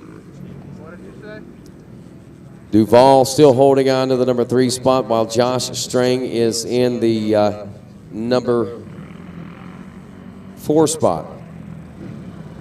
What's going on there? Oh, okay, that's Lane Michael, right? Yeah, we have Lane Michael in the pits, and it appears he's pointing the wrong direction, so maybe missed his pit and came back to top out for fuel. They probably let him know he wasn't going to make it another lap with the fuel he had, so he had to, it looks like they did a little jogging to catch him, and he turned around and met him part ways and, got on his way. There's Stu Baylor in the pits now as he's, they're actually looking at that bike. Is he dripping something at the bottom of that bike? Yeah, we have Jen over there, so let's see if maybe she can get the scoop on what's going on over here with Stu. Stu, what do we got going on over here in the KTM pits? I ripped off a shifter, so guess we're going to try to get another one on. My wrist is giving out, so just go out there and ride a little bit more. Can you tell us what the track conditions are like? It's rough. There's a lot of lines out there. That's kind of how I got separated the first lap. The guys have some good lines. I only got to walk about half the track, but they're just everywhere. I mean, you don't really know where to go, and it changes lap by lap. So, it's hard to pick the same one every time. All right, Stu Baylor said there's a lot of lines out there. There's so many different places you can go. Rodney, you heard it right here firsthand from Stu himself. That's right. Thanks a lot. Good way to attack there, Jen. Love that, man. And that's the way we like to see that. Stu giving us the rawness of what it's like off the track there. Rip the shifter off, and they're trying to work on that. Here's some footage from earlier today. NBC Sports raw footage. This, I believe, down by Ironman Hill. There's the big bridge. And that's where the zip code, the new zip code, will be beginning here in the Crawfordsville area. There's some of the hill fleas. There's a 120 machine having some problems and issues. I believe that's one of our A riders, quite possibly. And Johnny, watching this footage right here, you can see these guys. Some of them have their struggles. Others make it up quite easily. But regardless, it's a lot of fun for these spectators on at the base of Ironman Hill and scattered all around Ironman Hill. I mean, they've got buses. They're busing them in. They transport them from up here at the main pits 3 or 4 miles down the road to the Ironman Hill, and that place fills up with literally thousands of people. Yeah, there's so much going on out there at Ironman Hill, and all of those people there are hill fleas, and they're doing everything that they possibly can to help get those guys up the hill. It's steep, it's tough, it's rough. And these guys, some of them make it look easy. Some of them you can really see exactly what they're going through to get up that wall that is Ironman Hill. And like we said, dragging that water out of the creek, it only makes it tougher, and it's going to get tougher as the day goes on. Josh Strang running back in the number 4 spot behind Thad Duval, a former Grand National Cross Country champion. He's got a current GNCC champion, the 2012 champion right behind him. And amazingly, man, I mean, we got 3 GNCC champions right there with us, and we've got 2 XC2 champions in the top 5. That's the way it all breaks down. But, Josh Strang, I mean, he came into this season again with basically a major wall and a major hurdle to try to get over, coming from a full-on factory ride with the guidance of Rodney Smith and Lori Smith and the Team Suzuki over there to virtually, literally on his own. I mean, he had some big adjustments, but I think that all in all, Josh Strang is pretty satisfied with the way this year turned out and the kind of support that he has. And Jen Kenyon actually caught up with him and spoke about it this morning. All right, Josh, you've made your full return to GNCC for almost the entire 2013 season. Talk about how it's been for you to make that jump back into this series and what this last round means to you. Yeah, it's been a good year for me. The results-wise, it's been up and down, but the coming back has been more difficult than I thought it might have been.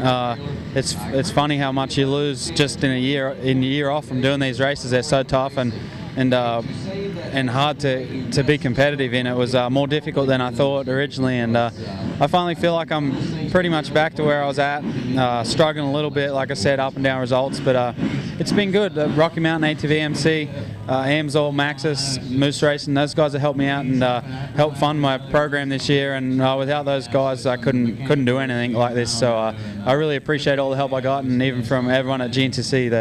They get me here on Pro Row and get my sponsors out here for everyone to see. And this last race, I wish all the races were like this. They're getting more and more popular every year, every race, but this one's always so cool to come to. There's always so many people out walking the track and watching. It's really good for our sport. Yeah, there's definitely a lot of fans, especially out there at Ironman Hill we saw yesterday in the ATV race. Is that pretty exciting when you have all those people out there? If anything goes wrong at all, you've got tons of people to help you out. Yeah, it's good and bad. I mean, we are allowed to walk the track now when the ATVs are racing, so we went out there, man, there's people just everywhere, and it's crazy. But for us, it's good. Sometimes they can get in, like, you can move off the main line a little bit, and sometimes there's so many people you can't even get off the main line, so sometimes it's a pain. But yeah, if you ever get stuck, there's people there pulling you up straight away. So I just spent the first lap of the morning race helping people up the hill, so hopefully if I get stuck today, that someone will return the favor for me. Oh, I'm sure they will. I'm sure there's a lot of Josh Strang fans out here in Indiana. Good luck out there today. Thank you. And of course, like we say, Josh having a rather phenomenal season, all things considered, coming off of that 1 year of injury and injury laden after losing the championship, and just a number of things, just trying to get back to the East Coast from the West Coast to go back to GNCC racing, and to be able to pull off that feat and to put together the efforts that he has, it's a pretty amazing feat, no doubt. Got some amazing feats going on all around the racetrack right now, and one thing that is going on is, well, the heart of it all is happening down there in the pits right now. Jen Kenyon is standing by down there with a report from our pits. That's right, Rodney. I'm down here in the VP Racing Fuels Pro Row. I'm joined here at the...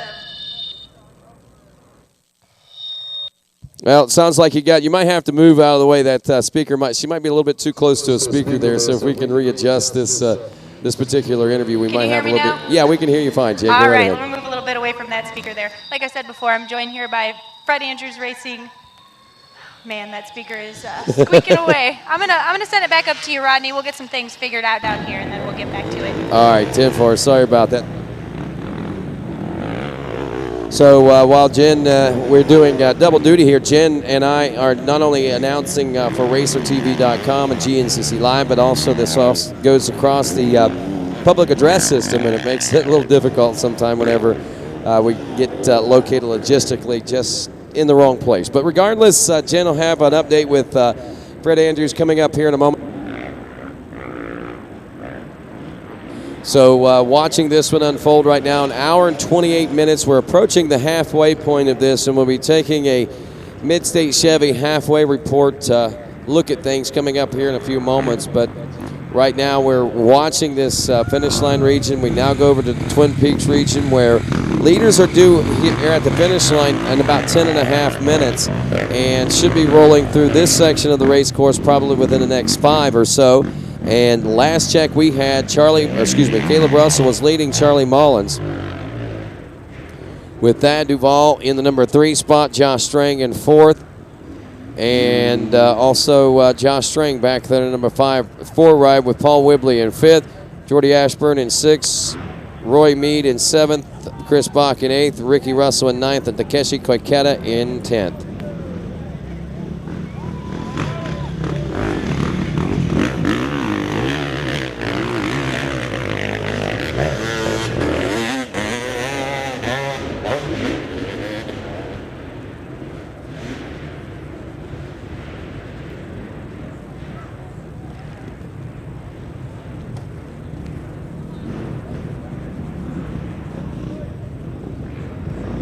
So watching this Twin Hills area right now, the racetrack.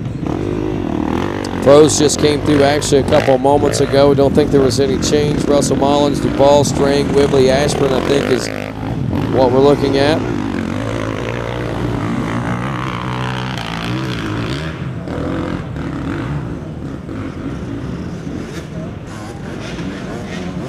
So right now as we watch this one unfold, we approach the 1 hour and 31-minute mark now of this race. XC2, Andrew DeLong, Jason Thomas running 1 and 2. Former teammates, Shane Hufford back in third. Grant Baylor is still fourth after the end of 3. Baylor turning a 26.46, doesn't appear to be pushing the envelope a whole lot. I think that Baylor is basically in survival mode today, with Scotty Grills back in 5th lane, Michael 6th, Bollinger due to the XC2 Pro Lights Class 7th, Travis Coy 8th, Ian Blythe 9th, and Derek Allen rounding out the top 10.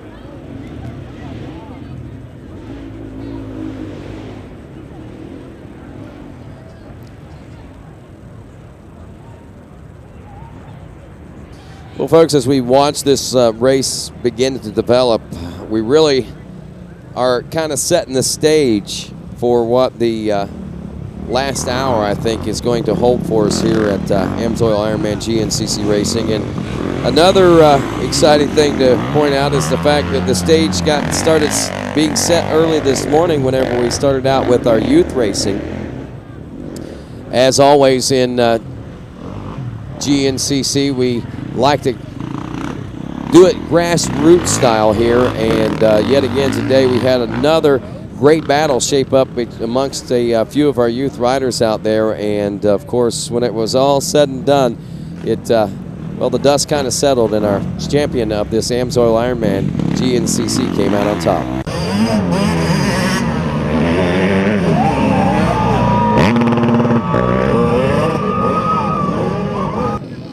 Braxton, congratulations on your 6th overall win here in the 2013 season.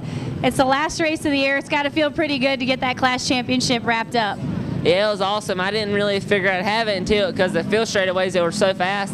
I just couldn't hang with Cole. My bike wouldn't hang with him, and he would get so far on the straightaways I couldn't really catch him in the woods. I mean, I was driving into the corners hard as I could, a little bit harder than he could. And he failed, made a couple mistakes. I never made no mistakes. I just kept a level head, and I just actually held it and actually got the win. Talk about the track conditions out there. It's a little bit chilly, but it looks like the track's pretty awesome right now. Well, it's kind of weird because like some places got mud and it's almost like a dust and powder sand, and it's real hard to get used to it so fast in a 5-mile course. So it's gonna be tough. It's like all the different seasons and all the different elements of the Ironman GNCC, right? Pretty much, yeah. All right, well, congratulations on a big win and an awesome 2013 season. Thank you. Well, congratulations to Braxton McGee. Once again, 6th win in youth championship racing here in the GNCC races. And again, he's going to be a force to be reckoned with. And we see a lot of these kids growing up out of these youth ranks, and many of them right now are setting their sights on the XC1 Pro row as we speak, and some of them are already there, and we'll have a chance to catch up with them here in just a few moments as we're going to take a break and be back with more GNCC Live right here on RacerTV.com. 300 searing degrees. 750 pounds of metal twisting torque. 900 hard charging horses. You will never unleash your motor oil like this. But it's good to know you could. AMSOIL. Push it to the limit.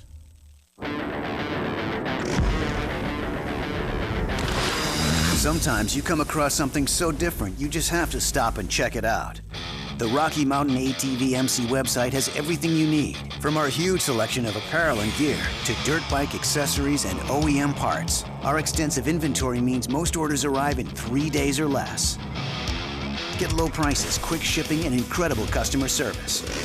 RockyMountainATVMC.com. Get ready.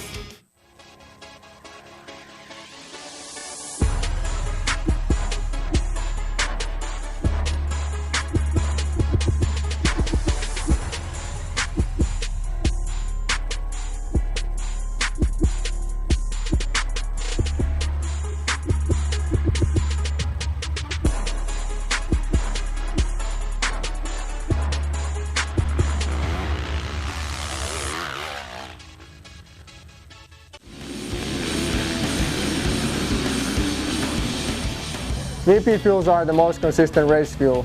It gives us the best throttle response. Any racer using pump gas should consider using VP.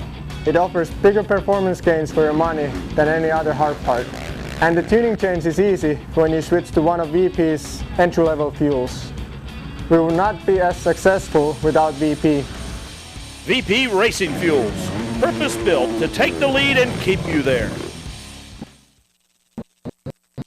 And welcome back to GNCC Live on Racer TV. To GNCC Live on RacerTV.com, and I'm Rodney Tomlin again with Jen Kenyon. You know, Jen, GNCC has got a lot of things. You know, the people make up the GNCC Racing Nation, but it's not only the people, it's the great sponsors. And one of the great sponsors that came on board with us this year, the folks at Rocky Mountain ATVMC.com. You know, not only did they bring along the support and the great network that they brought, but also they brought along Fast Track to Rider Registration, which is a great opportunity for riders to get through that long, long line at rider registration virtually instantly whenever they come to rider registration. Yeah, you know, it's a double bonus for those guys because not only do they get to cut the lines when they get here at the track, pre-registration, the Rocky Mountain ATVMC Fast Track lane usually doesn't have anybody there because all the paperwork's already been done online. So they get that part done. That's a bonus. But the big, big bonus is that they get $20 gift card for Rocky Mountain ATVMC. That's right. And you get that every time you do it. So if you race this series 13 times a year, you get 13 times the $20 gift card. That's right. And you can save it all up or spend it however you want right there on RockyMountainATVMC.com. The way I look at it, Jen, it's like cutting your race fee in half because you spend, say, $40 on a national class to go racing. You get 20 of that back to spend on yourself and your bike. Hey, it's cutting your racing expenses in half, and you got to say thanks to Rocky Mountain ATVMC for that. Yeah. Welcome back to GNCC Live on RacerTV.com, and I'm Rodney Tomlin again with Jen Kenyon. You know, Jen, GNCC has got a lot. And welcome back to GNCC Live. Now, got a little bit of a loop thing going on there, but regardless, we are back. We are live, and we are watching these leaders now head into the auxiliary pro pits. They are nose to tail, my friends. Charlie Mullins and Caleb Russell. And Russell continues to lead this one barely right now over the number 112 machine as they roll through and back into some of the motocross portion of this racetrack where a lot of Indiana race fans are having the opportunity to see the basic debut of this brand new outdoor pro motocross national facility, the Indiana National, coming up August 16th, 2014. It'll be round 11. This is the preview of that, what we're seeing here in fall of 2013. A very picturesque view as well as we look at the fall colors donning the Ironman GNCC, probably one of the most perfect picturesque GNCCs here at the Ironman itself. Over the 19 years, we've had a lot of good weather, a lot of bad weather, but this right here, probably about as perfect as you can get. Very crisp and cold in the early morning. Yesterday was windy and cold, but it made for a great day of racing today. The sunshine abounds, no wind out. It is just an absolutely splendid day. Temperatures only in the mid-50s. An hour and 38 minutes into this race, we're looking at possibly the halfway point for most of these classes, and I'm assuming that that's about where we are. So at this juncture, we're going to go ahead and take a look at our Mid-State Chevy Midway Report here in the GNCC with our amateur riders anyway, and then we'll step in and check in Midway Report also with Jen Kenyon coming up here in a few moments. But right now it's Russell at the finish line, followed then by Charlie Mullins. 1 and 2. We'll see how far back 3rd, 3, 4, and 5 are, and then we'll start taking a look at how things are starting to unfold here in the Amsoil Ironman GNCC. This is amazing. This is amazing how tightly knit these guys are and how many times we've seen this same and perfect scenario arise between these two riders. It says 2.3 seconds as they rolled through the finish line a few moments ago, but I really don't think that is a true indication of how close they actually are. 25 minutes, 14 seconds for Russell, 25 minutes, 15 seconds for Charlie Mullins. Actually, about a half second was the only difference between those guys in reality and on their lap times, and they're staying pretty close to consistent in what we saw them earlier. So 2 good consistent laps. They pulled 52-second lead over Thad Duvall last time. If Duvall stays consistent with his 25-36, that means he's going to lose another 26 seconds or so on the front runners, and that's going to put him about a minute and 15 seconds back in the number 3 position. So we'll watch with bated breath for the battle for the number 3 spot with Josh String, Paul Whibley, and again, Thad Duvall.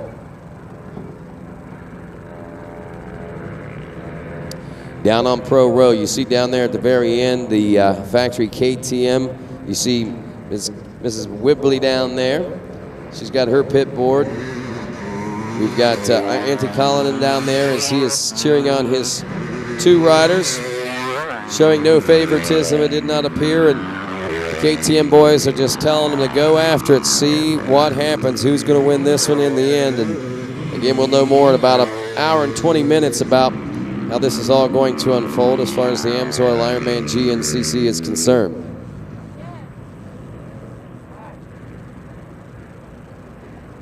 So we got Whibley in 3rd, so we've got some changes going on there. Duvall is in 4th now, 5 seconds back. They've dropped actually a minute and 31 seconds behind Mullins and Russell. So this is obviously going to be the Russell Mullins show as far as seeing who's going to win 1st or 2nd. But we're watching for Paul Whibley, Thad Duvall, and what about Josh String? Josh didn't check in this mix, I don't think. And Jen Kenyon standing by. What's going on, Jen? Yeah, Rodney, you're going to notice when these next 2 guys come through, you won't be seeing Josh Strang here on the track. He's actually over at his Rocky Mountain ATV MC pit. I stopped by. He didn't really say too much. I did see that his face was busted up a little bit. It sounds like he hit a hole and his hand came off the handlebars, and he did somewhat of a face plant into the bars. So he looks a little banged up, but everything's okay. But Rodney, the toughest break for Josh, I think, is that the last time he raced a GNCC finale, he actually broke his leg at the Loretta Lynn finale in 2011. So, you know, it's a tough break for Josh to end 2 seasons like this, but he's a tough competitor. I'm sure we'll see him back in action in 2014. For sure, Jen. And the cool thing about it is he's had a year to adjust with this new program, and to see what he's been able to achieve with it, it gives me high hopes for what Josh Strang and the folks at Rocky Mountain ATVMC, Amsoil Max's team have to offer. As we are now watching down in the pits, is that Duvall in the pits, or who is that down there? I think Duvall is right behind Whibley. There's Ashburn. He's moved into the number 5 ride. Rory Mead is 6th place now. So we might even see a few more changes taking place down there. Jen Kenyon watching the pitting strategies unfold down there. Jen, did you happen to catch who that was and stop there in the pits? Yeah, Rodney, that was Thad Duvall. He came in. He looks a little camouflage. He's got that white and pink gear on. He can slip by very easily, but it looks like he came in, got some fuel. The guys at his pits are usually always looking at his suspension. I know those guys are always adjusting things. Thad's really good about telling them how the bike's feeling and all that. So I'm only speculating that might have been what they were doing there, but he's flying out here. 10-4, trying to make up for some lost ground. It looks like about a minute and 31 seconds of lost ground, as he and Whibley have dropped off the pace a little bit behind KR557 and CM112. It's Russell and Mullins. And Whibley, Duvall, Ashburn, Roy Mead 6. Josh Strang has officially got 7th, but he's going to be back farther than that whenever it's all said and done.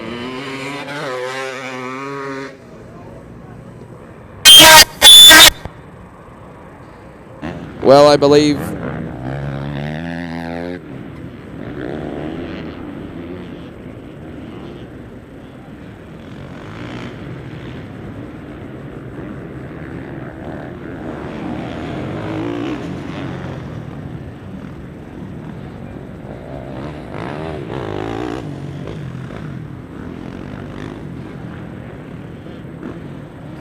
so as we take a look at these overall standings right now, we're starting to see some of the XC2 Pro Lights riders check in the top 10 overall after some adjusted time and 4 laps complete here.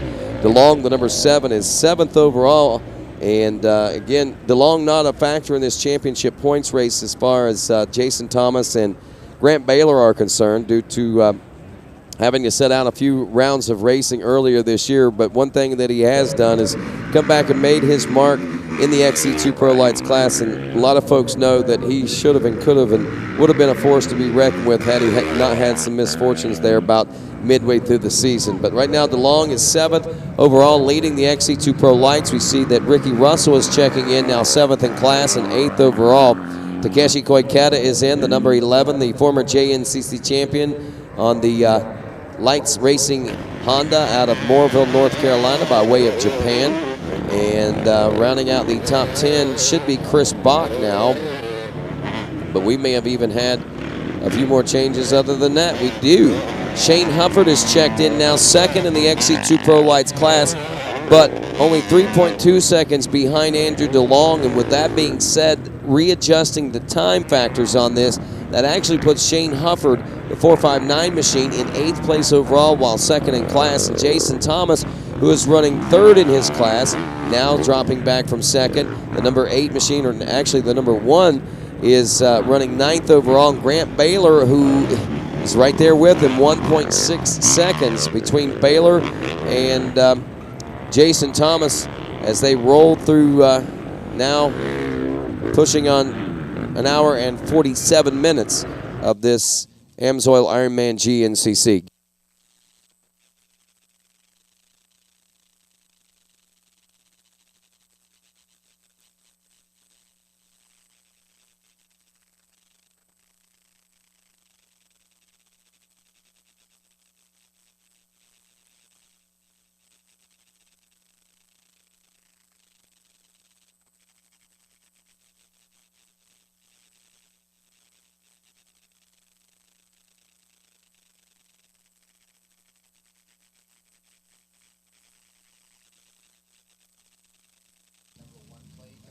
So continuing to watch this, and a lot of questions begin to be posed about top amateurs, about the midway point of our racing. And as we check in with our top amateurs, believe it or not, generally we're used to seeing these guys in a solid top 20, but with all the amazing things going on as far as championship battles are concerned, looks like our first amateur checking in all the way back in the 30th place position. That's Austin Lee, the Husaberg rider from Bedford, Indiana. Chris Bach is out of this one, and I know Jen Kenyon is someplace down there in the pits. Bach is not moving like he is a very happy person. So, Jen, I'm wondering if you might have caught word of what might have taken place with Chris Bach. Yeah, Rodney, just briefly, as Chris was running on foot through Pro Row, he did say that his chain broke, so I'm not sure. I'm assuming if he's running on foot, he's going to get the parts he needs, and he's going to run back to wherever it is that his bike is. So, the rule here in GNCC is that you can fix your bike anywhere on the course as long as you don't ride it anywhere off, and then you have to return where you exited. So it sounds like what he's going to do is repair that bike and try to get back out there. That's right. He's couldn't get the bike back under its own power to the pits to go back and rejoin the race where he would need to. So he leaves the bike out there. He runs back to the pits, grabs what he needs, and runs back. That right there, my friends, is a true sign of somebody that wants to finish a race out here and make his mark. As I made mention earlier today, actually, Thad Duvall was telling me he doesn't have anything lined up for next year.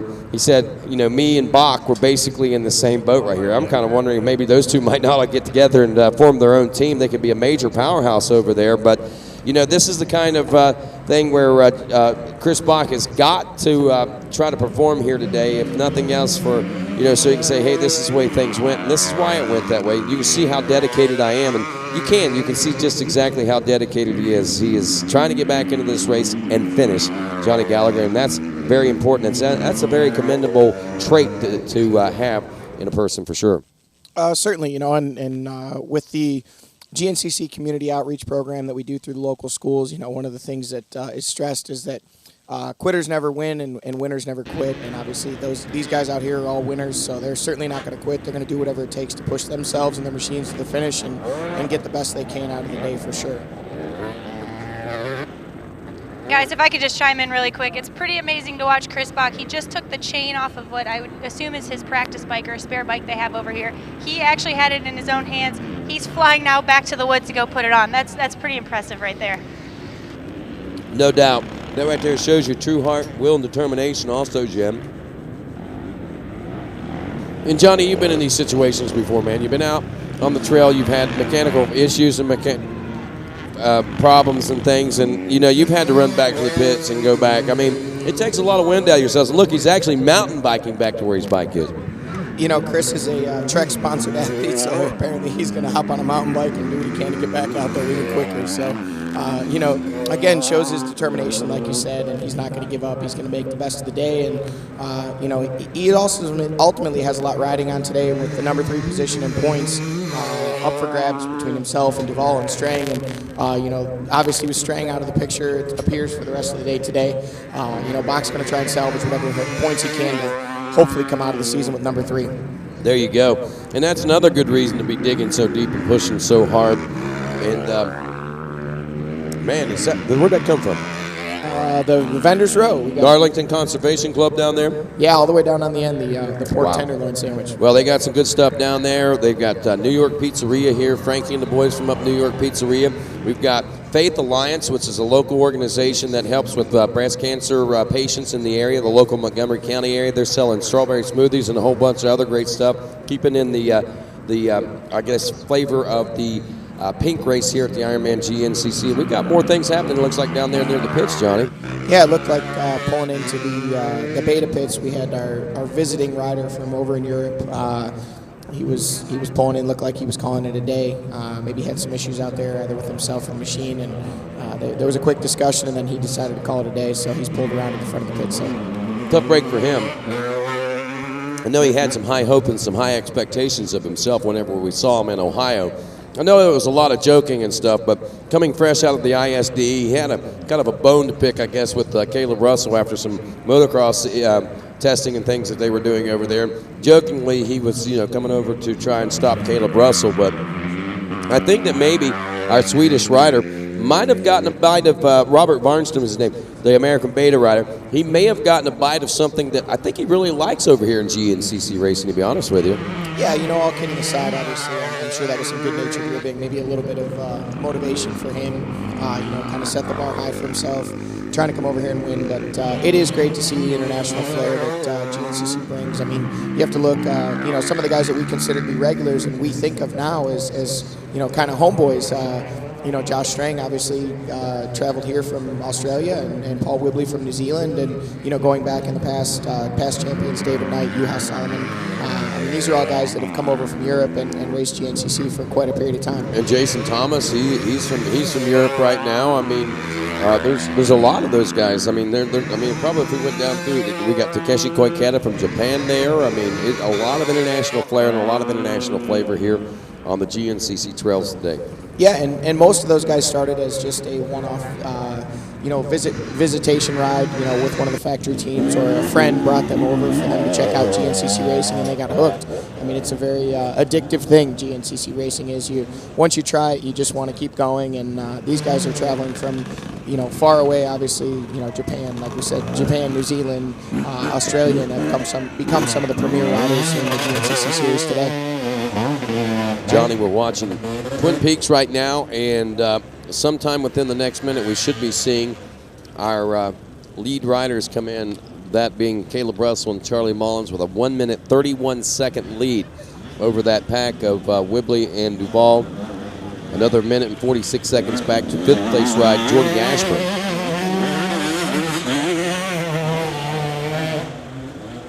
And looking at these conditions, looks like we're starting to see a little bit of powder forming off the hills there. Is that going to, and some rocks and roots and stuff like that starting to be exposed. Johnny, is that going to create a difference as far as traction, the way these riders are going to have to attack this hill? Yeah, you know, when I stepped out of the CarMate studios here a few moments ago, I was talking with some Yamaha teammates, Walker Powell and Becky Sheets, and they were out checking out one of the other climbs that doesn't have a name, but has actually become one of the gnarlier sections today. And I guess it's just powder, you know, knee-deep the whole way up. And there's exposed roots underneath that powder that the riders can't see. And they said even the top riders, Whibley, they said, had a little bit of trouble, and a lot of the guys, as they went up, were kind of losing their rear ends, and you know, the bikes were sliding around, so that could certainly play into, you know, this ultimately today's race win and championship, with Caleb Russell now shooting at the center of the Twin Hills. There goes Russell. Mullins was 1.3 seconds back behind. Actually, it says 2.3 seconds now behind, and I think that maybe some lap traffic or lap obstacles out there might have opened that gap up a little bit. Yeah, you know, and Caleb obviously has shown a lot of explosive speed this season, and I'm sure that, these guys are, we say playing cat and mouse, but they're doing that at a real high rate of speed right now.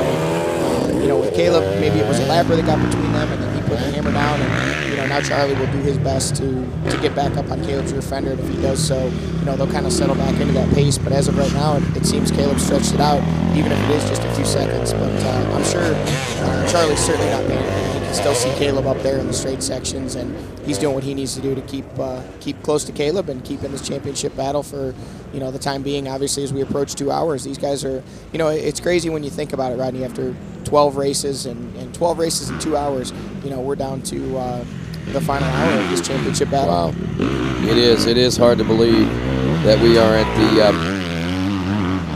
halfway, or actually a little more than an hour left of racing to go here. Leader due in about 8 minutes, and we were talking about the Mid-State Chevy midway report there a few moments ago, and we'll go ahead and run that down for you real quick.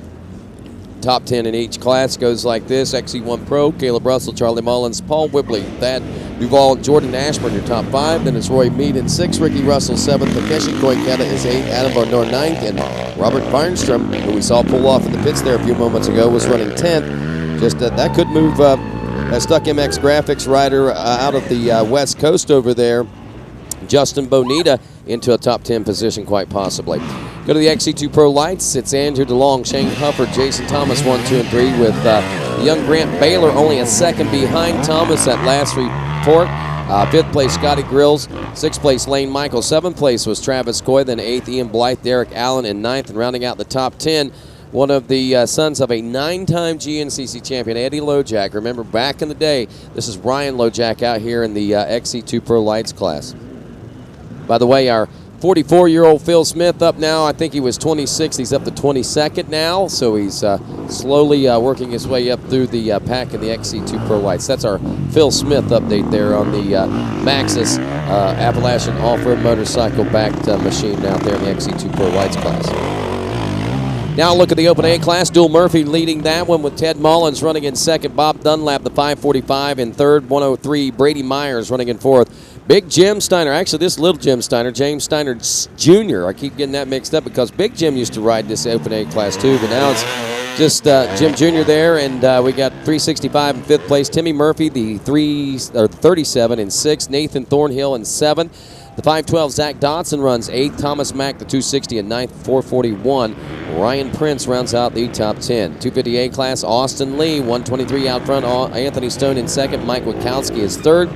Blake Leonard in the number 4 spot with Spencer Burke in 5th. Tyler Braniff 6th. Hunter Hutchinson 7th. Eric Douglas is 8th. Kurt Geisler 9th. And Caleb Ward rounds out your top 10.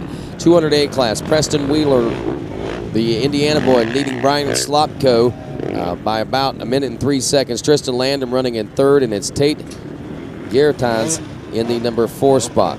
We look at the 4-stroke A lights class where Craig DeLong leads Alex Teagard. Actually, there was a near 3-minute lead for DeLong over Teagard there a moment ago.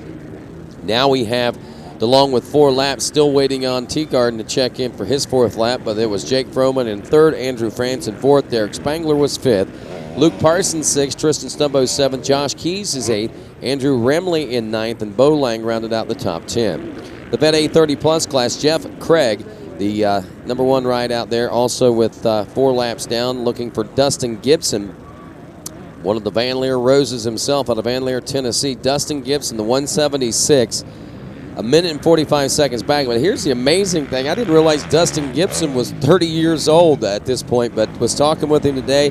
Got to talk to him about the kids and stuff, and I'm like, wow, I didn't realize the kids were even that old, man. I mean, he's got, I think the youngest is 14 months, and his oldest daughter, I think, is like 4 years old or something like that now. You know, Rodney, there was a little bit of a conversation here in the CarMate studios earlier, and one of our on-air personalities, Miss Jen Kenyon, made reference to the fact that you and I are old, and I think guys like Dustin Gibson show our age because I feel the same way. I remember when Dustin was like the young kid and was starting to make some moves in the XC2 class. You know, when he first got on KTM's, and it was like, who's this young kid? And now he's 30. Yeah, and he's running. Where does time go? Out on the trail, man. we have a good time and we have so much fun. It flies, dude. That's what it is. That's right. 19 years, Rodney. Let's talk about that for a second. Yeah. 19 years here at the Ironman GNCC. I remember pulling in here. We were walking the track on Friday, and I made the comment to somebody that, you'll see a shot here in a minute when they pan around. There's a little watering pond off to the right. That was the pro pits the first year we came here. That pond was not there. That was the pits. Wow. So it's amazing how much this place has grown. And obviously GNCC racing was big back in 1995, the first time we came here, but looking at what we have here today, it's obvious how far the series has come in such a short relative period of time. It's come a long ways in the 2 decades that we've been here, and we're on the horizon of even bigger things happening with the motocross race next summer, August 16th, at the Indiana National, round 11 of Lucas Oil National. So, a lot of big things happening in 2 decades here in central Indiana. As we continue with our Mid-State Chevy Midway Report, it's Craig leading Gibson, as we were talking about. Still astonished that Dustin Gibson, 30 years old, but Curtis Ryan running back in the number 3 spot. Old Shotgun Sean Remington himself back and forth. Dennis Dooley heading up the holler there in 5th place. TJ Ernie in 6th. Brian Johnson in 7th. Steve Bond is running in 8th. Darren Chapman in 9th. And Big Jim Steiner rounds out your top 10 there aboard the number 75. That's where he went out of the Open A class. Senior A class of the 40-plus riders. Scotty Daubert out front of this one still, leading by only 5.5 seconds at the end of lap 3 over John Roth. Then it was Walker Lutke out of Wahoo, Nebraska, running in the number 3 spot. Todd Gearing out of my hometown in Jackson, Ohio, running in 4th. Mark LaBelle was 5th out of Goshen, Ohio. Then we got Chris Miller in 6th, Tim Pritchett 7th, Larry Sylvia 8th, Troy Stanley 9th, and Harry Englehart in 10th. Open B class, Blake Wrench, Joseph McCarty, Ryan Inman, Brandon Wrench, and Andrew Bolton, your top 5, with Brandon Peterson in 6th, Johnny Schoolcraft in 7th, Cole Orman in 8th, Frank Gallo in 9th, and Joe Sariski rounding out the top 10. Your 250B class, Vance Francis, followed by Ben Parsons. Austin Williams in 3rd, Colin Keegan in 4th, and Matthew Donahue in 5th. JoJo Bowden was 6th, David Schmidt in 7th, Garrett Kirby in 8th, 9th, Colton Wilkes, and rounding out the top 10 will be Chris Bartone. 200B class, William Ruckel leading Brandon Gearing. Those riders running 46 seconds separating them, with Kyle Pettis in 3rd, Cope Beckert in 4th, Sam Shaver, one of the Shaver family members right here from the Shaver Family Farms, running in 5th. Jeremy Custer is 6th, Zachary Ferentz in 7th, Braden Moore is 8th, Johnny Hugel in 9th, and Chance Trigolette is rounding out the top 10. Johnny, looks like leaders as we approach the end of our midway report here with Mid-State Chevy. Stacking them deep, selling them cheap. Check out your next brand new Chevy truck, car, or van at midstatechevy.com. Yeah, and we see Caleb Russell with the lead, and it appears he's put a little bit of a gap on Charlie Mullins. So these two have been nose to tail for much of the race, and we're finally seeing a little bit of separation. So as this plays out here in front of us, we'll have to see if Caleb's able to stretch it out, or Charlie's going to reel him right back in. Like we talked about, could be a lap where they got between them and just that little bit of a gap, and Caleb's going to do all he can to stretch it, and Charlie's going to do all he can to not let it happen. So when they'll be checking in here in just a few seconds, and we'll see exactly what kind of a gap we're working with. For sure, and this is the kind of day that I know that Caleb, whenever I was talking to him, and I don't want to say that Caleb is at all cocky. I don't want to say that he's overly confident or anything like that. What he is he's very confident in his talent. He knows that he works hard. He knows what he does in the off weeks, and he knows where his mindset is, where he is physically, where he is mentally, and he knows when he comes into this race, he should be winning, and that's the mindset that he carries into it, and that's the mindset he had today. Like he said, the pressure for him wasn't today. It all began about 8 rounds ago, whenever he was about 20 points down. Yeah, and there's an area about Caleb that you've seen with a lot of greats, whether it be GNCC greats like Billy Hawk and Bill Balance, and even our current XC1 ATV champion Chris Borich. They have that confidence, and a lot of times people will try and portray that as cockiness or arrogance, but I just think it's confidence in their abilities, confidence in their programs, and Caleb's showing why right now. He's out there putting the speed to the track and trying to pull away from Charlie, but Charlie's a champion in his own right, and he's not going to go down without a fight. I promise we have not seen the last of Charlie Mullins today. Both very talented riders, both very, very talented riders, to say the least. 16.2 seconds separating the riders. And Johnny, we're starting to see that lap traffic actually get between these guys this race. Yeah, you know, and that's something here with the great turnout that we've had. Definitely, these guys are going to be getting into some more lappers throughout the course of the rest, several laps. It's interesting to see where you've got the lappers playing into the equation. You know, it could either hurt Caleb out front with holding him up, or it could help Charlie, or hurt Caleb with Caleb getting by and then moving back over in front of Charlie. So, from my experience, it's best when you're battling like that to be on somebody's rear wheel, because then if they get by, you do as well. But with them having a little bit of a gap between them, it allows the opportunity for a lapper to possibly get in there and hold Charlie up. So, or again, you know, it could be Caleb coming up on him first, they can hold Caleb up. So these guys are going to be aggressive, but they're also going to be careful. Think about this, Johnny. Remember, we talked about the assessment of penalty, 15 seconds due to the bike actually just accidentally. I know it was an accident. I know he bumped that start just a little too soon, and they assessed him a 15-second penalty. Take that 15 seconds and put it back in. How much farther? We'd be looking at possibly a 30-second lead right now for Caleb Russell. Yeah, you know, that definitely comes into play. You know, we talked about that 15 seconds and how it was going to play out. And wow, you can really see Charlie. He's aggressive right now. You know, this is his whole season on the line. You know, he's doing everything in his power to run Caleb back down. But like you said, that 15 seconds definitely could have loomed large, but at this point, Caleb's been able to make up that 15-second deficit, and then also put, you know, an additional 16 of his own back on there. So, you know, he's been riding well today, and with just under an hour left of racing, you know, we're going to see how it all plays out here real soon. 2 hours, 6 minutes, 41 seconds into this race to be exact. 5 laps down for Caleb Russell, Charlie Mullins, and Paul Whibley now, a minute and 52 seconds back. Listen to these lap times. Charlie Mullins is staying nearly identical lap times. He turned a 25:14 last time. If I'm not mistaken, that's within a second of where he was a lap ago.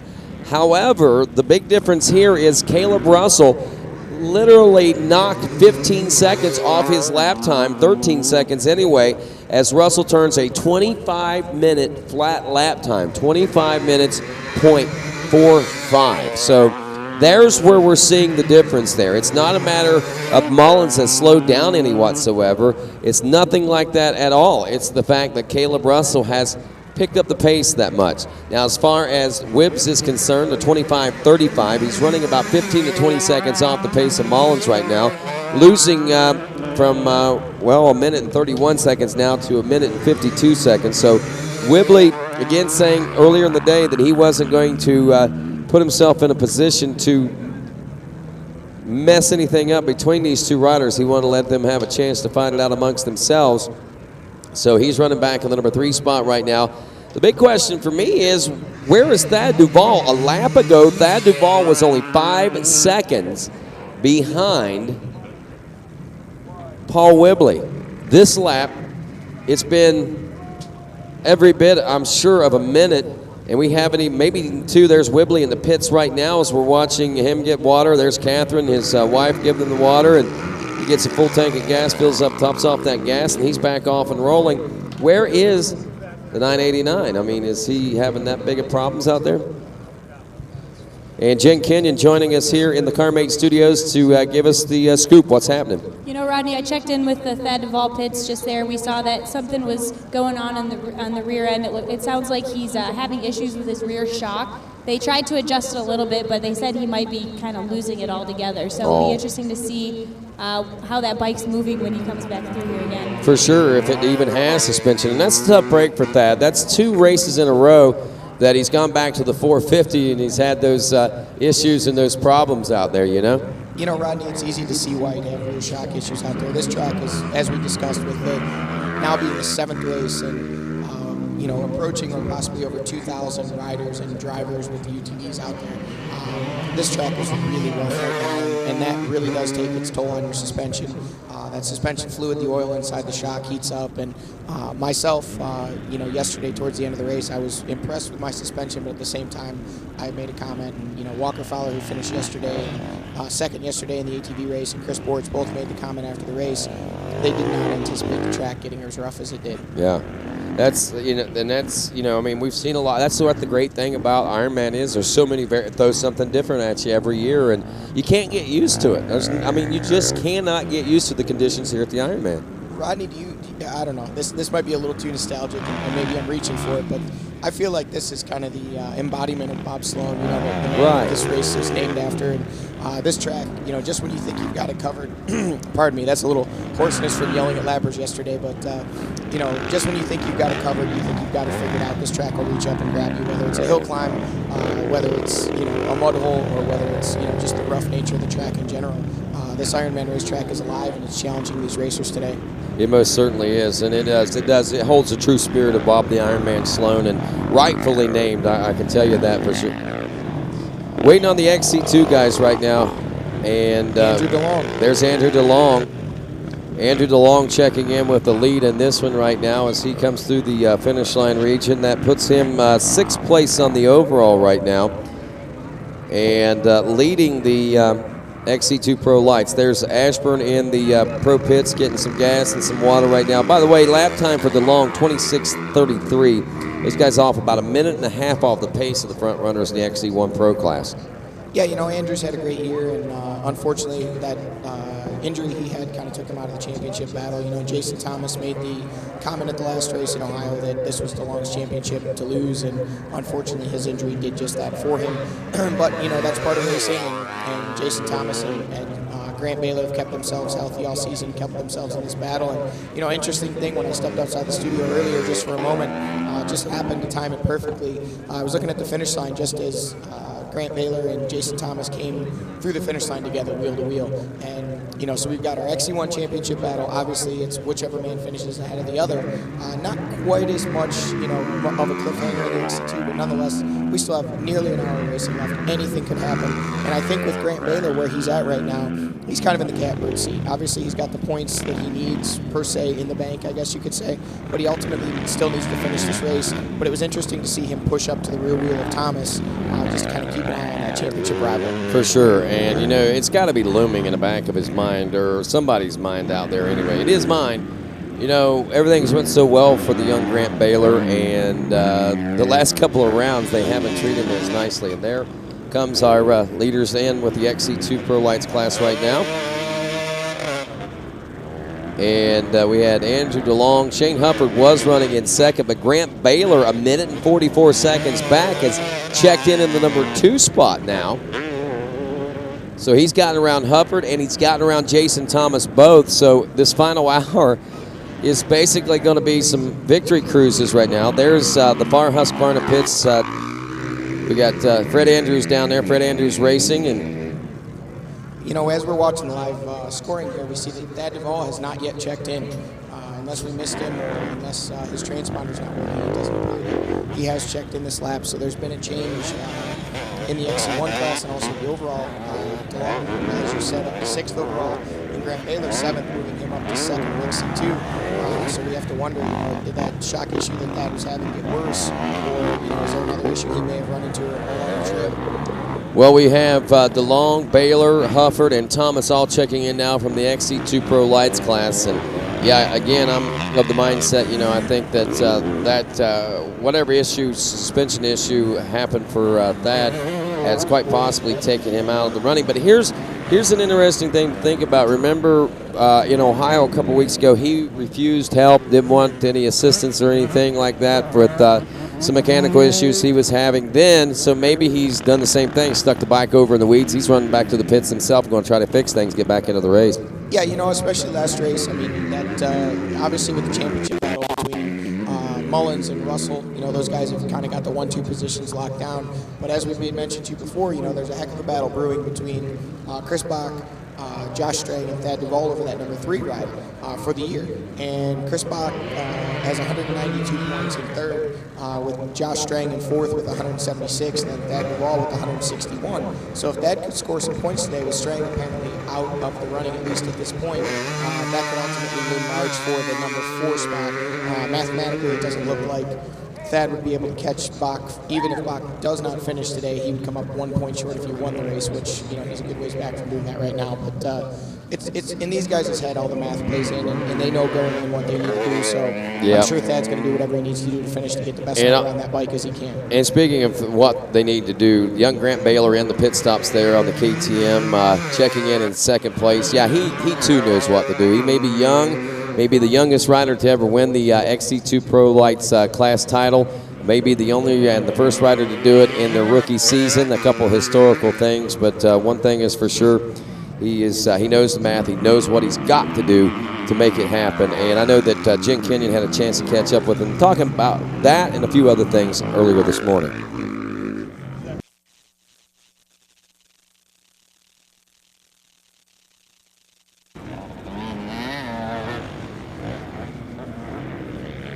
And we'll be back with that interview coming up. There we go. Grant, you've been in this position before a lot of times with the championship chase underway, but this is the first time you've ever been in this kind of a little bit maybe stressful championship chase in the pro ranks. Tell us how you're feeling. You've got a 21-point lead over Jason Thomas heading into the finale today. I'm feeling really good. I mean, really all I've got to do is finish 11th or better if Jason wins to get the championship, but you know I'm not going to do that. I'm going to go out there and race my hardest and try my best to get out there and get a win, because that's the best thing to do. And I feel pretty confident going into it. Looks like it's a fun track. Perfect conditions. Couldn't be better. Yeah, you know, we've seen the Baylors really excel here before in the overall from that second row, so you've got a good chance of doing some great things here today. Like we said, you've got that championship battle going with Jason Thomas, but Andrew DeLong's in the class now. He's back after an injury. He's been riding really strong. What do you think your goal is going to be here to, you know, put that bike in front of Andrew DeLong today? Just get a good start and ride my race, and I'm sure he'll catch me. He always comes around the first lap in first, but and I always suffer with really bad arm pump, and it just kills me the first lap or two. But hopefully I can just push through that and get a win. But I don't know. I mean, these past two races I've had bad luck, brakes going out, running out of gas, just stupid little things, and could have been better. Little mechanical issues, but hopefully these guys in the pits got it all dialed in for me this week and pull in a good win. All right, well, we're looking forward to seeing how it all unfolds. All right, thanks. The young Grant Baylor, 16, on the verge of a historical championship win in the XC2 Pro Lights class as far as the title is concerned, the youngest to ever do that, and also the first to ever do it in their rookie season. I mean, that's a couple of major feats for somebody to pull off there. Certainly, you know, Grant's had an impressive year this year, and consistency's really been his strong suit. You know, DeLong with his injury, Jason Thomas has had his issues throughout the year, and that's where Grant was able to amass that points lead by always being on the podium, always being up there battling. You know, one thing I will point out, anybody that follows either Stu or Grant on Instagram or any of the social media, there was a little rift between them this past, not rift, but some tension between them. You know, Stu was kind of calling Grant out on his poor finishes the last couple races and pointing out what he felt were the reasons for those finishes. And I'm new to the CarMate Studios here, so I'm not going to pull any punches. And it was pretty interesting to see. You know, Stu definitely gave his opinion, right or wrong, and if nothing else, you know, maybe those two will settle it on the track, or maybe they'll have a talk about it behind the woodshed. But the reality of it is, I feel a little bit of a fire under Grant today. You know, he was a little further back at the beginning, and you know, he's proving now that he's not out there just to make laps and collect you know, his Big Brother is very critical of his little brother. I mean, he don't necessarily want him to break his records, but at the same time, I think he does. I think he's that much in his corner. But the one thing that Stu knows is who he is going up against, and that's Jason Thomas. And Jason Thomas, though he's 21 points out right now, still has a shadow of a chance if something happens to Baylor here in the final hour of racing to win this championship. So Stu knows what he's going through, so he's trying to fire his brother up. And I know that Jen Kenyon got to know Jason Thomas a little bit and what was on his mind earlier today, too. Jason, heading into this season finale, you're 21 points down from the XC2 championship. You've got one under your belt already. What are your thoughts heading into this final race? Yeah, obviously this is my last XC2 ride, so not really worried about the championship. It's not really mine to win. It's more Grant's to lose, so I'm just focused on trying to go out and win the race, not really the championship. And if the championship is there at the end, then yeah, so be it. All right, so you're just out there too. What are your personal goals here for round 13? Domination is my personal goal here. Yeah, I definitely want to go out on a high. Like I said, it's my last race, and yeah, DeLong's been riding real good here lately and winning races. But I definitely want to go out with a win, and anything other than a win isn't going to satisfy me. So yeah, definitely going to give it my all and hopefully come away with it. You know, nothing says domination more than a pink mohawk. Yeah, well, yeah, maybe, yeah. the pink mohawks for the breast cancer thing though. So if you're gonna raise awareness, you better raise do it right. Not just a scarf. Yeah, definitely. I think that it's cool that you guys you got the pink grips, you got the pink graphics, the pink hair. It's pretty cool that everybody gets so involved in the festivities of it for sure. Yeah, for sure. You know, it needs to be awareness to be raised there, and yeah, everyone's doing their best to do that. So yeah, mine's a mohawk, and hopefully that raises a little bit more than everyone else. All right. Is raising some questions, I'll tell you that. Is he a punk rocker or what? You know, Jason is a great guy, man. I mean, he's been around for a while. And to see him finally win that championship last year was a great feat for him, obviously, especially against some adversity that he did it against. And then this year to still be in the hunt, you know, and he'll be the first to admit it, man. You know, these guys might be consistently, well, they might be a little faster and a little better than him nowadays in some of these areas, some of these younger guys, but consistency is where this is all paying off for him, man. And being the older guy sometimes, that can help out. I mean, heck, you know that as well as anybody. I mean, I'm not calling you old either. I'm all right with it. I own my age. I'm fine with being one of the elder statesmen, I guess, of GNCC pro racing. And, you know, I've been around a long time and seen a lot of things, but that was a first for a pink mohawk for sure. Well, Jen Kenyon is standing by over in the pro pits right now. I know we've had a lot of speculation, a lot of wonder where and what has happened with Jen Kenyon, or not Jen Kenyon, but Thad Duvall. And Jen Kenyon might have just figured that out for us. Well, Rodney, I'm all right. Everything's good. I'm here in the VP Oh, Racing good. I'm glad to know that. I'm here in the VP Racing Fuels Pro Row. Unfortunate break for Thad Duvall. You know, I hate to be the bearer of bad news each and every round that something goes wrong with Thad, but it sounds like he might have had a big crash out there. He might have knocked his head a little bit, so it sounds like Chad Duvall went out, found him. They're going to bring him back here to the pits, so I don't think we'll see Thad Duvall back out there on the racetrack. You know, that just adds one more XC1 Pro to the Pro Row, unfortunately, in this race. Well, that's, yeah, one more out and one more to spectate from Pro Row there. And that's unfortunate, but you got to remember, Jen was talking a little bit ago, some rear shock issues, and this kind of rough racetrack and trying to carry the speeds that Thad's going to try to be carrying out there, bad rear shock could probably pitch you in a place or two and put you on your head like quite possibly could have happened. Yeah, certainly. With as rough as the track got for us yesterday, I can only imagine how much rougher it's getting for these guys today. And you know, we were watching some of the NBC Sports raw footage from earlier. We saw apparently a lapper had missed on the fastest part of the Ironman hill climb. When he did so, Andrew DeLong was committed at the bottom, had to turn around, shoot back down. You know, there's so many obstacles out there for these guys, not just the course itself, but obviously racing with the amateur and A and B class riders. Those guys can be kind of rolling obstacles, not to call them obstacles. They're out there racing and doing quite well in their own right, but you know, when you're approaching them at a high rate of speed, it can get a little sketchy at times. Yeah, and DeLong has really put together a great season, aside from the, aside from some of the not being able to be here all year because of injury and having to set that a little bit out. Wow, watching this Ironman hill, we're watching some footage right now, and this hill is getting more and more gnarly and more and more challenging. There's no doubt about it. And we've got coming into the pits with us our GNCC poster child, Rocky Mountain ATV MC Maxxis AMSOIL-backed ride, Kawasaki rider, of course, of Josh Strang. And Josh, man, glad to have you in the studio, but not during the race, man. What's going on there? Just blew a hand off the handlebars, I don't know, a couple laps ago and just face planted into the ground. So wow. I had a big crash on the first lap and then that one there, and I was like, I'll just sit down and watch the boys battle it out. There you go. Time to take a break and watch it. You do look pretty shaken up out there, but the good thing you're able to walk away from it and everything, Josh. Course conditions, man, look pretty good out there. Look ultimate. Yeah, the track was perfect today. It was there was some real powdery bumps there, but other than that, you couldn't ask for a better racetrack today. It was pretty fast, but I was enjoying it until I crashed.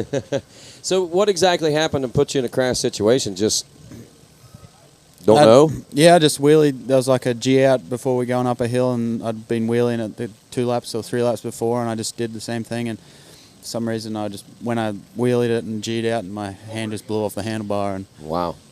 That's crazy. But all in all, Josh, I just want to say congratulations to you, man, on a successful season. You've taken a virtually non-existent program and turned it into something. You got up on the podium. You were won a race. I mean, you my friend, put yourself back into the limelight as far as GNCC, and I can't wait to see what 2014 holds for you, bud. Yeah, thanks. I'm really disappointed about today, and some of the results from this year have been definitely not what I wanted. But I've had everyone from Rocky Mountain ATV, Maxis, Amsoil, all those guys have been helping out, and without them guys, I wouldn't be here racing. So I thank them a lot. Unfortunately, I couldn't get the results I wanted, and today finished off DNF. So I was disappointed. Disappointing way to end the season, pretty much. Disappointing way to end the season, but we're happy you're healthy. We're happy that you've got a program set for next year. You've got good people supporting you, and that's what the important thing is. You've got a future, man, and that's what we've got to protect and ride for right now. Yeah, thanks, and everyone that's listening, watching, I hope they come back out to GNCC next year. It'll be good. All righty, that's Josh Strang, former GNCC champion, and right now 25-second lead for Caleb Russell over Charlie Mullins. From Barry Hawkman giving us that report from out there on the racetrack, and we're watching that race unfold. We were watching the race up front fold. You know, we were talking about Andrew DeLong there a few moments ago, and, you know, the elements that he has thrown back into this XC2 Pro Lights class, and he's going to be a one to watch. Going to be making that move up into the XC1 Pro class next year, and it's going to be exciting. There goes Paul Whibley from earlier today from NBC Sports raw footage, checking in with the way things are going. 5 laps down. We're about 3 minutes out from seeing these guys at the finish line. Last time through, 16.2 seconds separated first and second of Russell Mullins. Lap time, 25 minutes even for Russell, 25:14 for Charlie Mullins. So there was a 14-second difference in lap time. And that's where we saw that 2-second gap go to a 16-second gap. No, it didn't look like necessarily that Charlie made a mistake. It looked like Caleb picked up the pace. And if he continues to keep picking up the pace as this goes on, that 25-second gap that we're starting to see open up there is starting to be, well, obviously we're seeing why it's being like that. Because, hey, on a rail right there, there goes Caleb. On a rail Russell, I guess is the best way to put that. You might have just coined a new phrase there. You know, Caleb on a rail Russell. You know, he's starting to put the pressure down, and he's put himself in a position now where it's really him racing the track. You know, there is still over a half hour left in this race, so when they check in, you know, they're still going to have 30 minutes of racing plus left. There's Charlie, so it looks like the gap's pretty much stabilized there, probably around 25 seconds. And, you know, with this race really winding down, Caleb's going to put his speed to the test, and Charlie, as I've said so many times, is going to do everything he can to get back on that rear fender, and it's going to be interesting to see how it plays out, but I'm excited to see. In my mind, I saw this one playing out a battle through the final turn, so I don't see that that's not going to happen, but it's looking like more and more it's not, right? Yeah, well, I don't know. We'll see. You know, still a lot of racing left. 30 minutes, a lot of things can happen in 30 minutes, as you well know. So, yeah, we could see these guys heated wheel to wheel. One thing I can say, though, I'm not so surprised that maybe Russell is doing what he's doing. And the reason I say that, whenever we saw him, I talked to him today, when we saw the interview with Jen Kenyon from this morning also, I mean, there was that quiet bit of confidence that Caleb was carrying. He didn't seem to be nervous. And like I said, I mean, his pressure came 8 rounds ago whenever he was 20 points down. Now it's not so much pressure for him, he said. And he relayed that, and it was very, I mean, you could sense that in him. On the flip side of that, Mullins seemed to have a little bit of pressure on him, it seemed like to me. You know, as we see the white flag come out, I'll kind of reiterate a conversation I had with Walker Fowler just before the start of this race. Walker and I are both obviously huge fans of GNCC racing, and we were pretty stoked about this XC1 title fight today. And one of the things that was brought up was, you know, okay, assuming all goes well, nobody has any bike issues, nobody has a crash, it comes down to Caleb versus Charlie, who's going to win this race. And the funny thing was, we both kind of picked our favorite, if you will, and then swapped sides. Because these guys are so evenly matched in such different ways, it was, in my opinion, it's really hard to call, you know, who has the advantage here. I mean, Caleb has some speed that at times can be just jaw-dropping and awe-inspiring. Yeah. But at the same time, Charlie is so strong and so mentally strong that, you know, that is that is a huge attribute that he carries to the table. I know both of these guys off the track. I've had an opportunity to ride and hang out with both of these guys, and they've really just put on a showcase of their talents this season. They have, and the bad thing about Charlie and Caleb is it's hard to choose a favorite between those guys because they're both such good guys. I like them both so much, and I know everybody else feels that way, but I'm sure there's people that might have a little different opinion, obviously, out there. But, I mean, for the majority of the masses of us, man, I mean, it's really hard to choose a favorite between those. Those are just two really great guys. Yeah, I did read a Tuesday Toolbox interview with Maria Forsberg this week on her retirement, and one of the statements she made rang true with me as well. She said she oftentimes finds herself cheering for the top 7, 8, 10, 12 guys in the XC1 class on the bike side. And I feel the same way. I mean, these guys are all, they're laying it on the line. They're giving it their all. It's hard not to cheer for them. So I feel the same way. I mean, obviously I cheer for Paul. He's my Yamaha teammate, but I like Caleb. He's a great guy. Charlie I've hung out and mountain biked with, and he's a great guy. And, it's hard not to cheer for both of them. Is there anybody we don't like on the XC1 or XC2 roads right now? I can't think of anybody in ATV or motorcycles. Everybody's nice guys out there. I'm going to be a little... Johnny Gallagher, yeah, he's a real... I'm going to go ahead and be provocative and say no comment on that one. Now, you, on the other hand, I'm sure you got to deal with guys and egos like Chris. Well, I'm just kidding. Yeah, that Chris Borch, he's a real character. His ego's almost as big as his ears. That's saying a lot. But back to this one, 28 and a half seconds separating Caleb Russell and Charlie Mullins at the white flag. Again, another near 2 minutes back to the third place position is what we'll be waiting for to see whether or not the two New Zealanders of Whibley and Mead battling it out for the final podium position finish. And both these guys could use this finish, but I think in reality, a third-place finish is probably more important today to Roy Mead than it is to Paul Whibley. Actually, this fourth-place finish will be monumental for Roy, especially the season that he's had so far. And that's something that Josh Strang, I just spoke with him for a second outside, and it brought up something. You look at today, there was 3 riders battling for that number 3 spot coming into today. You had Thad Duvall, Josh Strang, and obviously Chris Bach, who was holding that number 3 spot. All 3 of those guys, we did just see Chris Bach jump back on the track behind Caleb Russell, so he's going to go out there, salvage some points, but I could be wrong, but I don't think he will score any top 20 overall points, which is ultimately what these points are decided upon. So I think all 3 of those guys will score no points today. I made a joke, nobody wants that number 3, and then I won't say who, somebody else said, yeah, well, look what happened to Rory this year. Nobody wants that number. Rory's had a rough year, so it would be awesome for him to get on the podium today or even a 4th place position, like you said. A little bit of confidence for him going into the offseason. Rory is going to be going to Japan next week to represent GNCC at JNCC, so it will certainly be good for him if he could have a good ride and gain that little bit of confidence. Rory showed so many flashes of brilliance last year with winning races and on the podium and ultimately earning that number 3.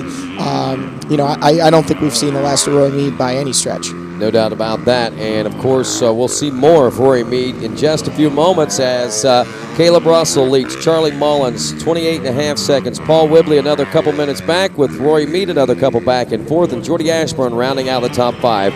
We'll be back with more GNCC Live here on RacerTV.com right after this. What do you call a machine that combines precision-engineered handling, industry-leading power, and a rider-focused design? We call it a Can-Am. From the essentials to fully loaded, you'll find that same combination in every ATV and side-by-side we build. And right now, get your own for as low as $149 a month. Can-Am, the ride says it all. What we got here at AOMC is a huge selection. You can get everything you need for your off-road bike. We're here to support the sport. Customer service is our priority. We all ride, so trying to take care of our fellow riders. This is a perfect spot for it. We're on 32 acres here, right in the middle of Appalachia, prime riding area. Yeah, really anything KTM has in stock, we have it. We get it the next day. What excites me the most is that even after 12 years, I feel like we're just getting started. Hi, this is Tanner Harding, and today we're going to take a walk around Caleb's 2013 KTM 350 XCF. One of the coolest things about Caleb Russell's bike is it's pretty much all stock. You can go right into your KTM dealer and you can get an XC model, and it's great for trails, it's great for racing, it's a great all-around bike. So that's the 2013 KTM 350 XCF. I'm Tanner Harding. Thanks for checking it out.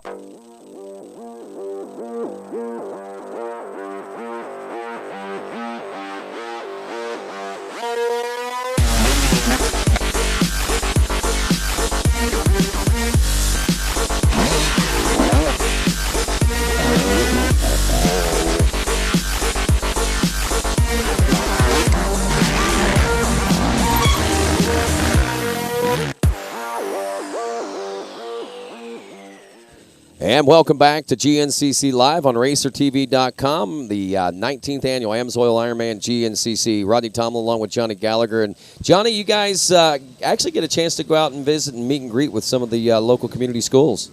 Yeah, you know, it's a great opportunity for GNCC to give back to the communities that we visit, and you know, to hopefully have a positive influence on these kids' lives, and maybe give them a little bit of direction. You know, one of the comments I always make is, you know, not so long ago, or in my case, pretty long ago, we were all sitting where you guys are, and we followed our dreams, and it's led us to where we stand today in front of you as professional ATV and motorcycle racers, and this is what we love to do, and we've been blessed with the opportunity to do it for a living, most of us, and it's great. You know, the school program covers a lot of topics ranging from goal setting, working together as a team, winners never quit, you know, and also covers some anti-bullying, which is a hot topic kind of in society right now.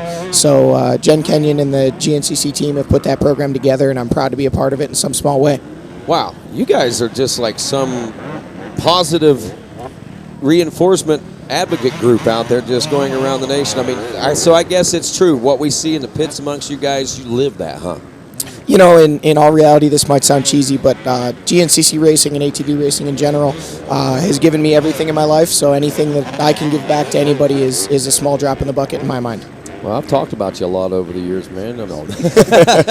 Hey, wait, I bought you that sandwich you just did. said. That was a good sandwich. See, Thank you're you paid back. We're even. There we are even, man. You kept my belly. So right now, Caleb Russell continually leads Mullins. Whibley has checked in with third place. Rory Mead has checked in 2:11 behind Whibley. Whibley is 3 minutes 42 seconds now behind Mullins.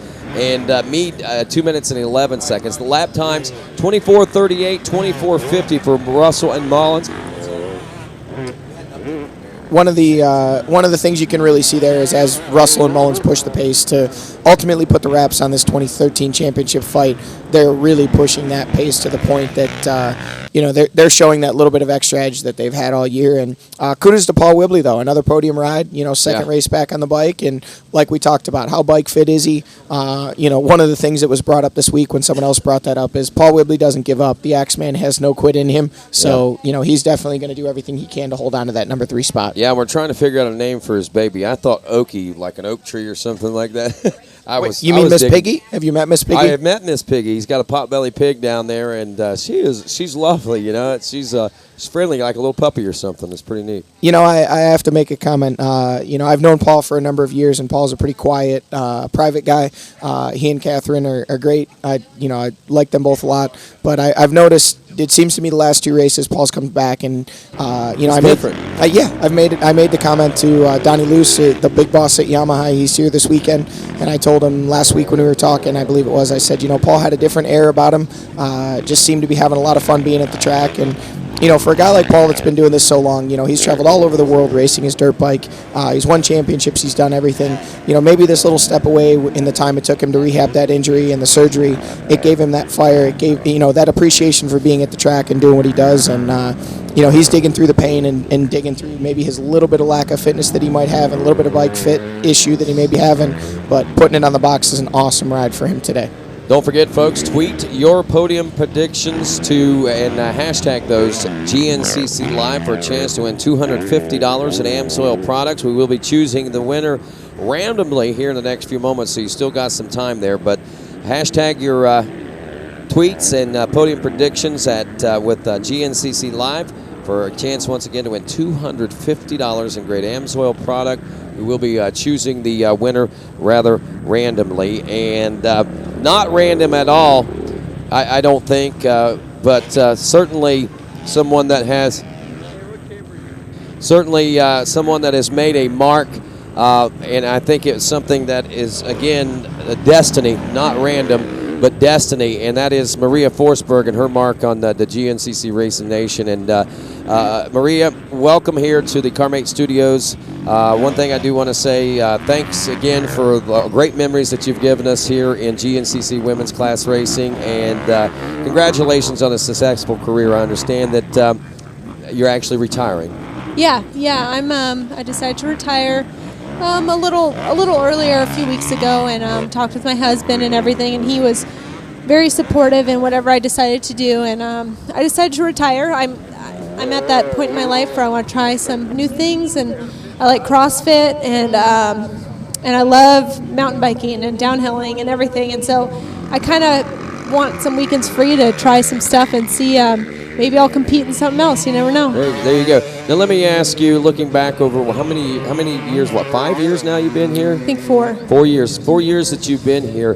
Looking back over it, I know you probably had a lot of animosities and a lot of anxieties, not animosities, but anxieties coming east to race the GNCCs. Now that you look back on what it was like thinking about coming here to the East Coast and racing the GNCCs, what's that experience been like for you?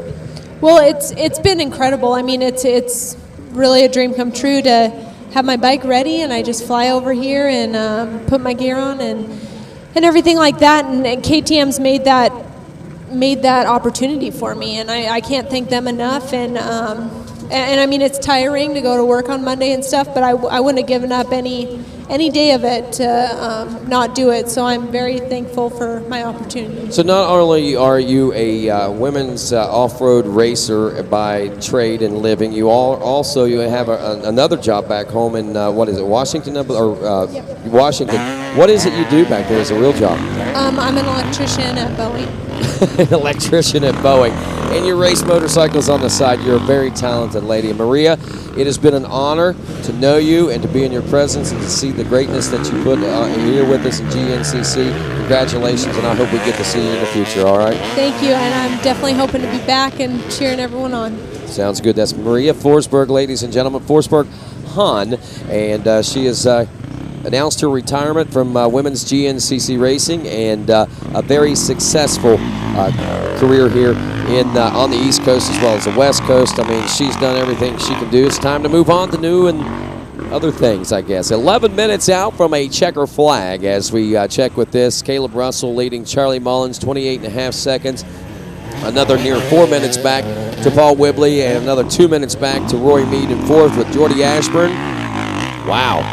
Ashburn turning in, pulling to within 15 seconds now of Rory Mead for the number 4 position. Lap times for Jordan Ashburn, 26:33. Rory Mead at 26:28. So those last couple laps, lap and a half, have gotten pretty intense right there in that battle for the top 5. Ricky Russell running in 6th. Takeshi Koikata in 7th. Adam Bornor is 8th. In 9th spot, Justin Bonita on the Stuck MX graphics machine, and Chris Bach rounds out the top 10. He's back into this one and holding on to 10th place in the class as far as things go. Top amateur overall, if we're wondering how that's going, Austin Lee has moved into the 20th place position overall from the 258 class. It looks like he might be the rider that is going to take the honors of top amateur overall here at the Amsoil Ironman GNCC in 2013. We're at Twin Peaks right now watching for our leaders to make their way in, and you can see line choices. These riders, some of the riders are choosing alternate ways to get up this hill. Once they get there, some of them going up, some going to the right, some going way far down to the left down in that region.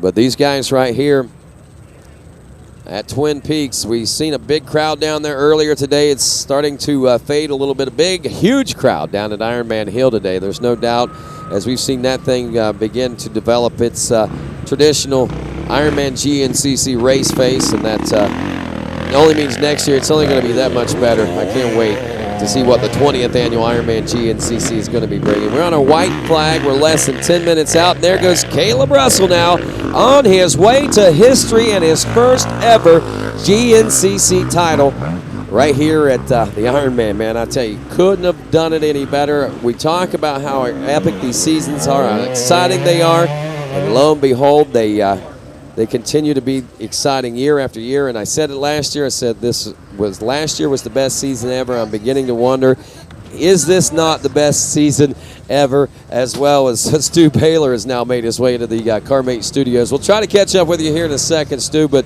right now we're waiting on Charlie Mullins to check in. He was about 28 and a half seconds back, and it looks like Charlie might have fallen back a little bit more than that now as these riders make their charge to the checkers. We're 8 minutes away from a finish line shot with Caleb Russell claiming that national championship if everything continues to go well throughout the remainder of this lap. And we'll be back with more GNCC Live right after this on RacerTV.com. Any engine,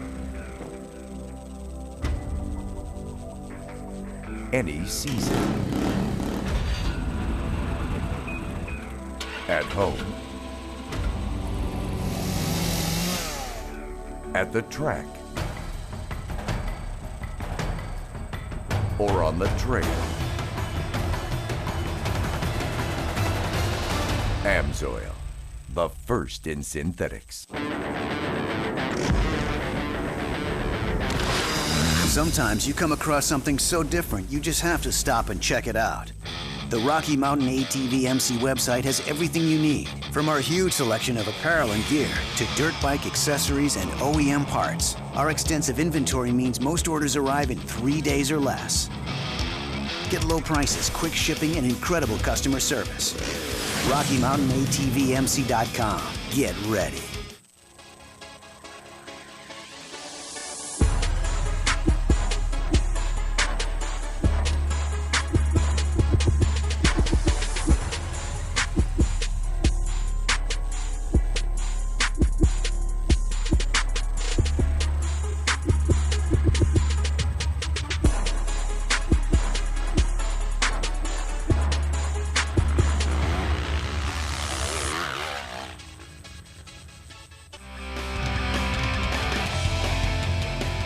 VP fuels are a big part of our race team. They're consistent, and I know every pedal will be the same. With VP, you get better detonation protection and bigger performance gains for your money. And VP has a great distribution. It's easy to find anywhere. Just like an exhaust system, race fuel is an engineered performance part, especially when it comes from VP Racing Fuels. VP Racing Fuels, purpose-built to take the lead and keep you there.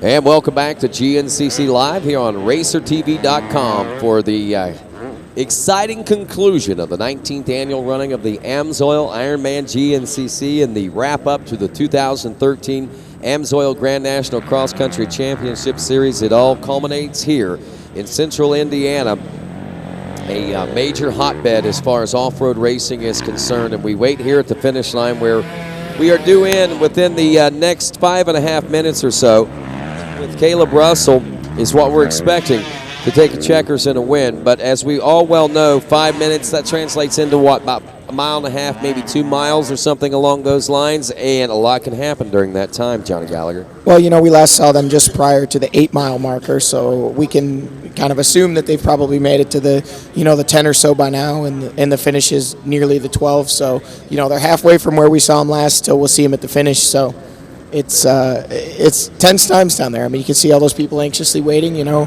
Ultimately, whichever rider appears first is your 2013 GNCC champion. Exactly, and as far as the XC2 Pro Lights class is concerned, we were monitoring and watching this one all day, and we saw the young Grant Baylor running in 4th place position all day long.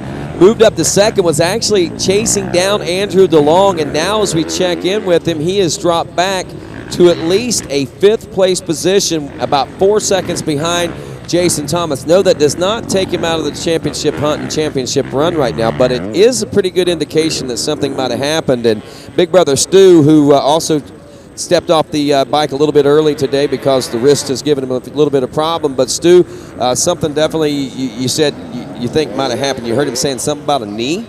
Yeah, he came through with his leg hanging off. You know, he dropped off, I guess, well over a minute that last lap. What's the lap times? He was a 28:17 to coming from a DeLong's 26. Yeah. He had a 26 the lap before. So, yeah, he's dropped off tremendously. and he was pointing at his knee and saying that he was really struggling with it. So, man, that's a tough break. I hate to hear that, and whatever the case is, I hope it heals quick, and be a good big brother. Give him some good advice. Tell him to let it heal and don't push things too much, all right? what are you talking about? I know it. I said be a good big brother. But Stu Baylor, thanks for that update right there, and hopefully everything's going to be all right for the young Grant Baylor. And right now we are waiting on fellow teammates of the KTM Baylor boys, and we're talking about the rides of Caleb Russell and Charlie Mullins, both on their KTMs. Johnny Gallagher, we are now about 3 minutes out before we will probably see Caleb Russell checking in for the checkers and that championship. I say probably. I don't want to be too optimistic. I don't want to shoot Caleb in the foot, so to speak. We don't know exactly what's going to happen. It's a matter of waiting until those checker flag flies. We see Tim Cotter down there. We see lots of guys down there near the finish line anticipating the finish of this. That was actually Caleb Russell's dad down there, Jeff Russell, who is GNCC trail boss. And, you know, as far as I've never seen Jeff Russell remove himself from a situation as much as what he has this year. And he's just pretty much been a part of the woodwork watching basically this entire championship unfold, and I know this has got to be a proud moment in his life today, for sure. Sure, you know, Jeff being a XC1, or what back then was called the AA class in GNCC racing himself, and enduro champion, and having a rich off-road history of his own, you know, to see his son mature and become an XC1 racer, and obviously having won XC2 races and XC2 titles over the years. You know, he's watched Caleb grow up from a mini rider, and now here he is, you know, on the eve, right on the shelf of becoming the nation's premier off-road rider, just less than a few miles away. Well, Jen, you're down by the finish line right now. What's the atmosphere like down there? Oh, Rodney, there's so much anticipation going on over here. Obviously, we've got all the KTM members making their way over here, all the spectators and fans. They want to see how this race is going to end. And, I mean, we're just moments away from seeing what's going to happen here in this race. Well, we're about 1 minute and 32 seconds according to calculations here, and we wait with bated breath to see who our new champion is going to be crowned here in just a matter of only, less than 2 minutes, as a matter of fact, here at this Amsoil Ironman GNCC. Why are we watching that red truck, you ask? Because soon Caleb Russell or Charlie Mullins will round that turn right there and head into the home stretch for the finale of this 2013 Amsoil Grand National Cross Country Championship season. You know, and as we watch traffic pass and we watch this corner where we'll see him next, what's happening out there is Caleb Russell, and there he is. Caleb Russell is what? You know, Caleb Russell, what's going through his mind right now is finishing this race out. For a minute, I thought that was Charlie behind him, and things got a whole lot more interesting. But Caleb Russell appears to be by himself, and, you know, at this point, he's not celebrating yet.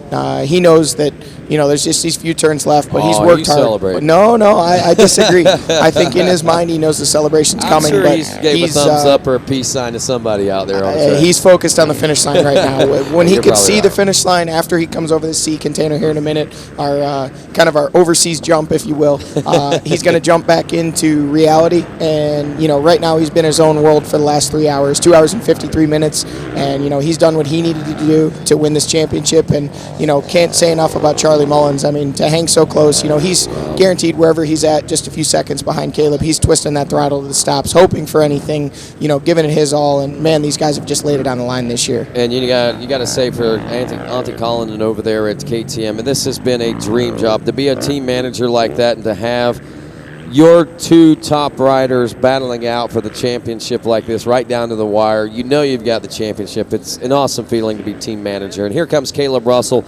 jumping into reality, as you said. And now I'm going to say he's starting to celebrate. He's not celebrating yet, but he's starting to think about it. He's making this left-hander. He's coming to the finish. He knows he's coming up through here, and he's thinking to himself, okay, this is it. I'm coming up over the hill. I'm going to see my wife. I'm going to see my family. There I'm it is. give him The a rev. celebrations have begun. And he knows right now he's done what he needs to do. He's going to make this last turn, and he's going to celebrate a well-earned championship. Ladies and gentlemen, gather around the finish line. Put your hands together and make some noise, and welcome your new Grand National Cross Country Champion, Caleb Russell.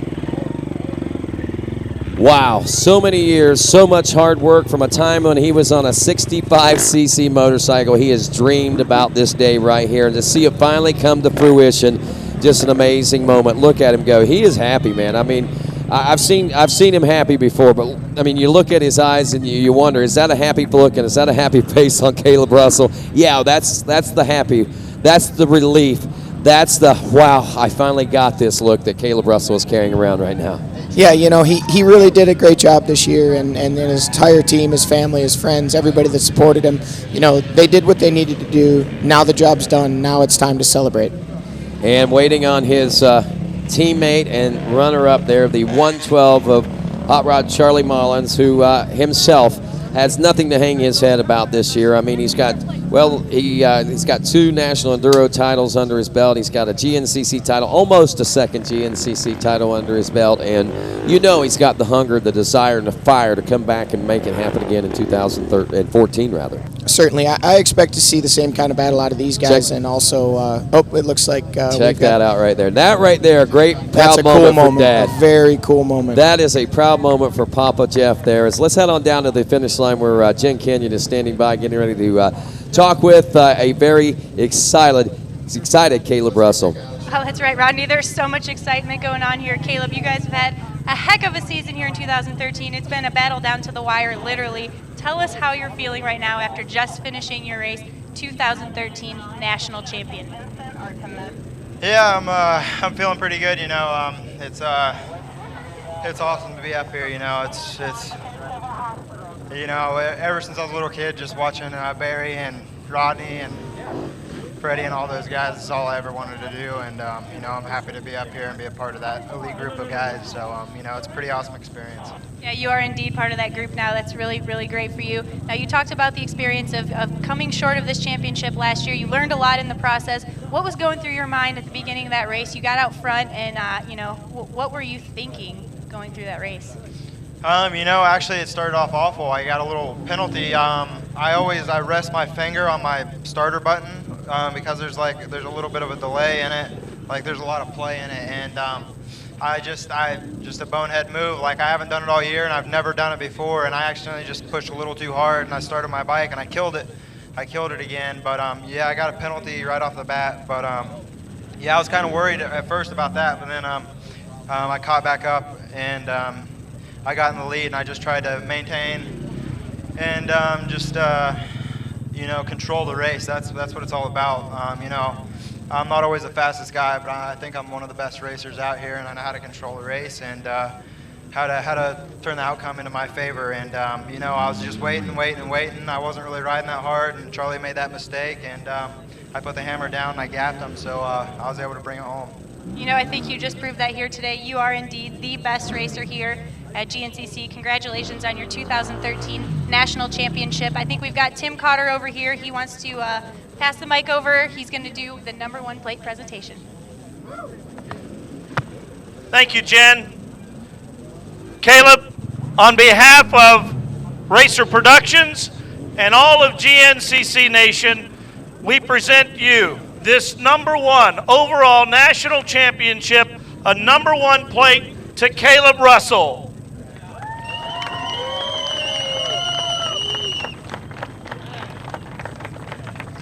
Caleb, I know this is a dream come true for you and many. You were born into the GNCC family, and what an accomplishment. Yeah, like I've said before, you know, this is all I've ever since I was little. You know, Dad said if this is what you want to do, you know, you better work hard at it. So, you know, I'm glad to be here now, and yeah, it's a great honor. Filled with emotion, Caleb Russell is our new GNCC overall champion.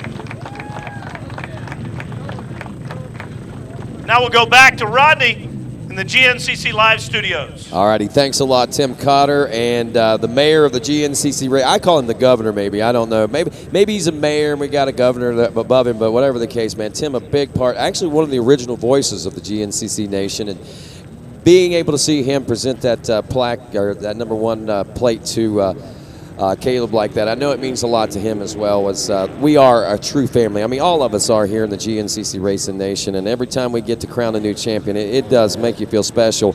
especially a little closer to home like that. And, of course, down near the finish line, I believe Jen Kenyon is going to be catching up with Charlie Mullins. We'll get his perspective on this championship battle and how things went. You know, we were watching Caleb and we were watching Jeff there, both those guys trying to hold back the true emotions, but you saw the more and the longer that Caleb talked, that smile just kept getting bigger and bigger and bigger and bigger. And Jeff the same way. They were trying to be cool, you know, trying not to be overly emotional, but you know what, guys? Let it all out, man. You guys just won the national title, man. Yeah, you know, it's sinking in for those guys right now. You know, Jeff has watched Caleb, as we talked about, grow up from a 65 rider to ultimately be the number one plate holder, the XC1, the overall champion, the top guy, you know, so he did what he needed to do, and, you know, Jeff certainly having a proud father moment, and, you know, Caleb, for him, it's all sinking in, you know, this is a lifelong dream for him. This isn't about a 13-race series in 2013 for him. This is about, since as long as he can remember, he's wanted to race a motorcycle, and when you want to race a motorcycle, you want to be the best at it. And when you want to be the best in off-road, you want to race GNCC, and you want to have the number one plate that Paul Whibley has on his bike right now from 2012. You know, Caleb Russell now has that, and, you know, that's the fruition of his dreams, of his hard work. It's all come for him, and today's the payoff. It most certainly is. And right now, Caleb is switching jerseys from that 557 to the all-special number one that Paul Whibley will be passing over to him here in just a little bit. And speaking of passing over, let's pass it on down to Jen Kenyon, who's standing by with our third-place finisher, the amazing Axeman, Paul Whibley. That's right, Rodney. You know, I feel like I'm in a really special place right now. I'm next to our 2013 champion. To my left here, we've got our 2012 champion, Paul Whibley. Paul, third place overall in the day. That's your second in a row coming back from injury. You got to be pretty excited about that. Yeah, it was good. Felt good out there, but Charlie and Caleb checked out like they had business to take care of today, so I left them to it and just kind of rode a steady pace out there, and pretty happy with my return after the injury. Everything's gone really good, and the bike's working great, and looking forward to next year. Yeah, for sure. Now talk about the track conditions out there. It looks like it was a pretty rough and gnarly ride, somewhat, you know, some of the terrain that you really do well in. So talk about the track and your race out there. Oh, the track was actually not bad. A little bit drier than usual here, but the track held up good. It was kind of rough and choppy, and it was kind of good fun to ride. It was a good fun track, so I enjoyed it. All right, well, good job out there today, Paul Whibley. Third place overall for the day. We had a really great 2013 season with you. I'm sure you'll be more than happy to pass on the baton to our next champion, and now you're joined by three other former champions here on the line. Yeah, big congrats to Caleb. He really is a deserving champion. He pushed me hard last year, and he finally took it this year, so we're really happy for him, and congratulations to him. All right, so 2014 is going to be a stellar season. We got all kinds of champions on the line. We're still waiting for a couple guys to come in, Rodney, so I'm going to throw it up to you guys. You can get in some of that last-minute race call, and we'll be back with some of our leaders. Alrighty, sounds good, Jen. And I know that we got Russell, Mullins, Whibley, 1, 2, and 3. We have Rory Mead is checked in now. He was only a minute and 47 seconds. He cut that gap in half that he was behind Whibley there on that final lap. He finishes up fourth. Jordan Ashburn, who got the All Balls Racing Hole Shot Award, also rounded out your top 5 after it was all said and done. You know, with Paul finishing on the podium there and Rory getting that fourth, that's a great finish for both those guys, and certainly builds more anticipation coming into next season. You know, with Caleb carrying that number one plate, Charlie so close behind, Whibley obviously back on form, Rory Mead showing flashes of brilliance here at the end of the season. You know, I'm already excited about 2014, Rodney. I am too. You know, that's what a lot of this has been building toward, Johnny, is the 2014 season, and you know, whether it be the championships that they're trying to win out there, or they're looking for new sponsors or building the sponsorship programs they go, that's what we're all building towards is 2014. And I am excited. I'm like you. I mean, there's so much on the horizon. There's obviously the Russell Mullins battle. It's going to continue right where it pick up right where it left off at. I think Whibley's going to be back into the thick of things again next year, and I think there's going to be a few other guys that are going to step up to the plate. And I think what we saw this year was just a tip of the iceberg of what kind of eliteness we're going and about to see as far as maybe the top 4 or 5 riders going head-to-head for wins next season. Absolutely, and obviously there's a couple things that maybe we haven't touched on that just kind of build everybody at home your anticipation for 2014. We're going to see probably the most dominant as far as race wins rider in XC2, Andrew Long. I think a lot of rumors have him linked to riding XC1 next year. We've also got obviously Jason Thomas, if he's back, is going to be an XC1 rider, and then also Chris Bach coming back with that number 3 plate. Can't say enough about my buddy in the season he had. Alrighty, as we head back down to the finish line where Jen Kenyon stands by with KTM race team manager Auntie Cullinan. Auntie, your guys had an amazing season here in 2013. They were the 1 and 2 guys almost every round here. Talk about how exciting that is for you as the team manager and how exciting this championship battle was for you guys. Either way it went here today. Well, beginning of the year, it's exciting to see 2 guys up front and pulling away from the rest, and then towards the end of the season, you start realizing that, we're going to have one happy rider and one very disappointed. This is a, solo sport and only one can be a winner. So it had to come down to this. And both riders rode well. I mean, they were back and forth always, first and second most of the year. So if ever this could be a time for really give a hat to both of the riders. I mean, they both deserve the same, but there can only be one winner. Yeah, and that's the rough part about this sport. You can only have one champion. This time it was Caleb Russell, but hats off and kudos to the whole Factory FMF KTM team. You guys were awesome this year, obviously. The results showed it. You guys have a great team behind all those guys. Yeah, we put a lot of effort in our team, and we take great pride of our product and the whole team and the whole the staff of the team and everyone. We put all our hearts in it, and it shows this year, first and second, and hopefully now also XC2 championship coming our way, and also Maria winning a women's championship. So it couldn't go any better. Absolutely. Well, congratulations again on a great season. Thank you. Jen, I really want to know why you didn't ask him who his favorite rider was. I don't think that we want to ask the KTM guys to choose any sides. I'm sure it was hard enough as it is for those guys to get through the end of the season. Like Auntie said, there can only be one champion, and it's crazy to think about the 2 teammates battling it out like they did, but man, it was an interesting time. I'm going to make my way over here. Andrew DeLong just had a hard-fought 3-hour race. He's not even sure how to park his motorcycle. Andrew, last race of the season, you got another win here in the XC2 class. How are you feeling after that ride? Pretty good. I had some mistakes today. It was really pretty silty out, so it was a little deceiving of where you had traction and where you didn't have traction, and had fun. And the last lap I had a big crash. I was like, come on now. But no, I had a blast. It was awesome, and I can't wait to come back next year. Yeah, definitely. Now, you talked about this was your farewell tour on the Husqvarna 250. What's going through your mind? Is it a bittersweet moment, or are you ready to make on that next chapter of your racing career? Yeah, I'm super pumped with it, and the bike worked great, and it's a good last ride on it. I'm glad I got the win. If I didn't come away with winning on my, the last time I'm going to ride it, I would have been a little bit bummed out. But it worked out great, ran great, had no problem all day. So. All right, Andrew, well, it's always a pleasure to talk to you after these races. Congratulations on another win out there. Thanks, Jen. All right, we're going to make our way to the smack dab in the middle here, Scotty Grills. Scotty, second place in the class today. That's pretty awesome.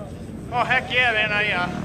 It was a little bit of a struggle in the beginning, and I just seemed to keep falling back, and had bad arm pump. And then next thing you know, I was catching Grant and Shane, and I was catching Grant and Shane, and my arm pump went away, and they started making mistakes, and that was it. I was in second.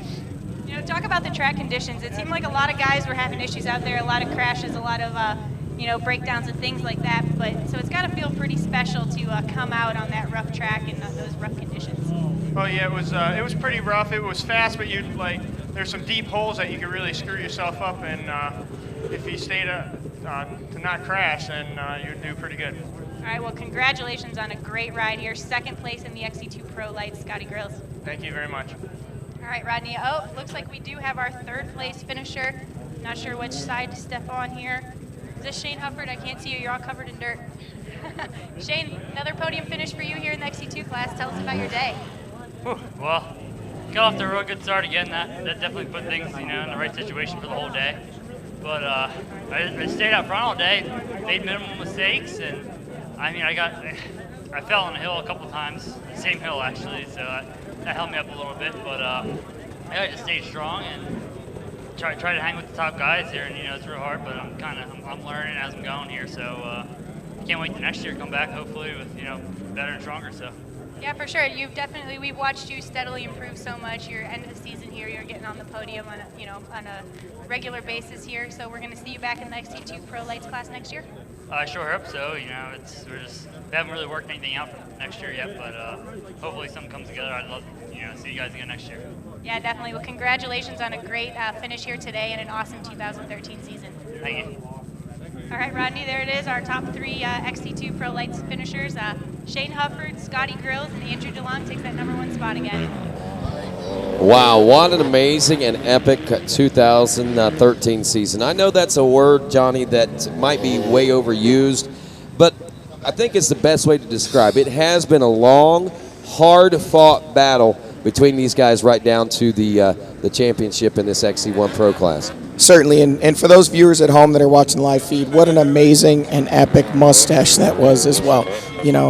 In the background there, it was pure greatness. But for Caleb Russell to walk away from here with that #1 plate and Charlie to fight him right to the finish, you couldn't ask for anything better. It's how we wanted to see it play out, and those guys laid it on the line, and I'm sure neither one of them are going to hang their heads a bit about it.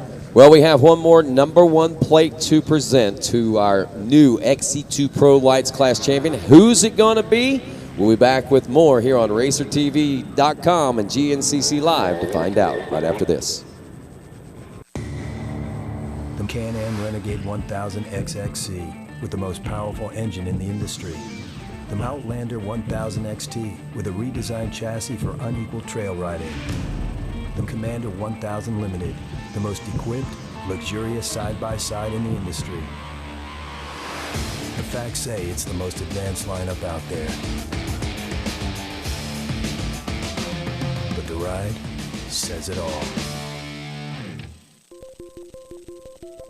What we got here at AOMC is a huge selection. You can get everything you need for your off-road bike.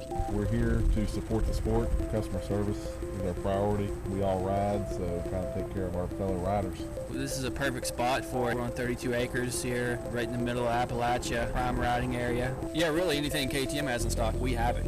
We get it the next day. What excites me the most is that even after 12 years, I feel like we're just getting started. Hi, this is Tanner Harding, and today we're going to take a walk around Caleb's 2013 KTM 350 XCF. One of the coolest things about Caleb Russell's bike is it's pretty much all stock.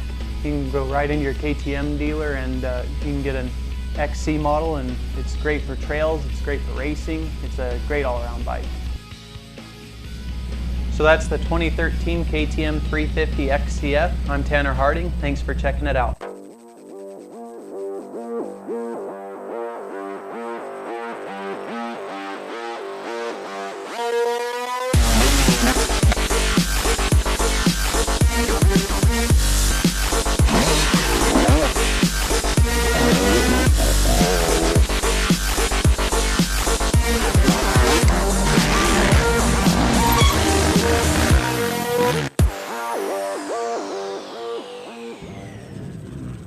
Welcome back to GNCC Live on RacerTV.com. We're here with our 2013 XC2 Pro Lights champion, Grant Baylor. Grant, 5th place on the day here at the Ironman finale, but that's all you needed to get that 2013 championship. 6th, actually.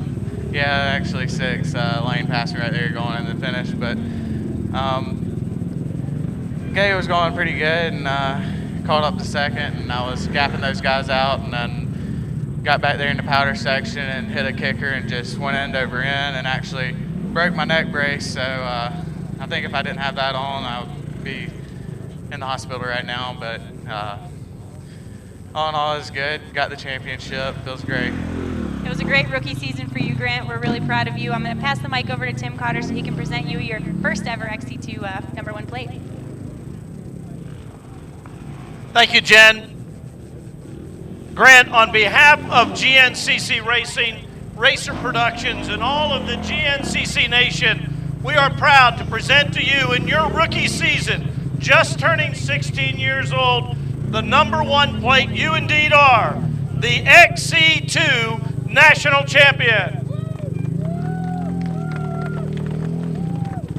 I know, again, just like Caleb Russell, you were practically born into GNCC. This was your goal in life from the get-go, and you've got to be proud right now. Oh yeah, it feels great. I've actually been going at it as soon as I was of age to run the GNCC, so it's always been a dream of mine, and dreams come true today. Well, congratulations. Ladies and gentlemen, we'll be right back. Let's head it over now to Rodney Tomlin from GNCC Live. All righty, thanks a lot, Tim Cotter. And what a day, what a season of epic proportions, to say the least. The 2013 AMSOIL Grand National Cross Country Championship coming down to the very end in both their XC1 and XC2 Pro Lights classes in this championship battle. Congratulations to Caleb Russell on his first XC1 title, and of course, congratulations to Grant Baylor on a very historic weekend, not only taking the national championship, but doing it in his rookie season, which is a history-making mark in the XC2 Pro Lights class, and also doing it at 16, as he is the youngest rider to ever do that. So a big, big weekend, a big, big season of the 2013 season, and of course, we'll be back in 2014 with lots more of AMSOIL Grand National Cross Country Championship racing. On behalf of my cohorts here, of course, Johnny Gallagher, Jen Kenyon, and Stu Baylor, who's been helping out all season long, and of course, all the many fine folks at Racer Productions, the staff and management. I'm Rodney Tomlin saying good day, everybody. Have a great day, great off season.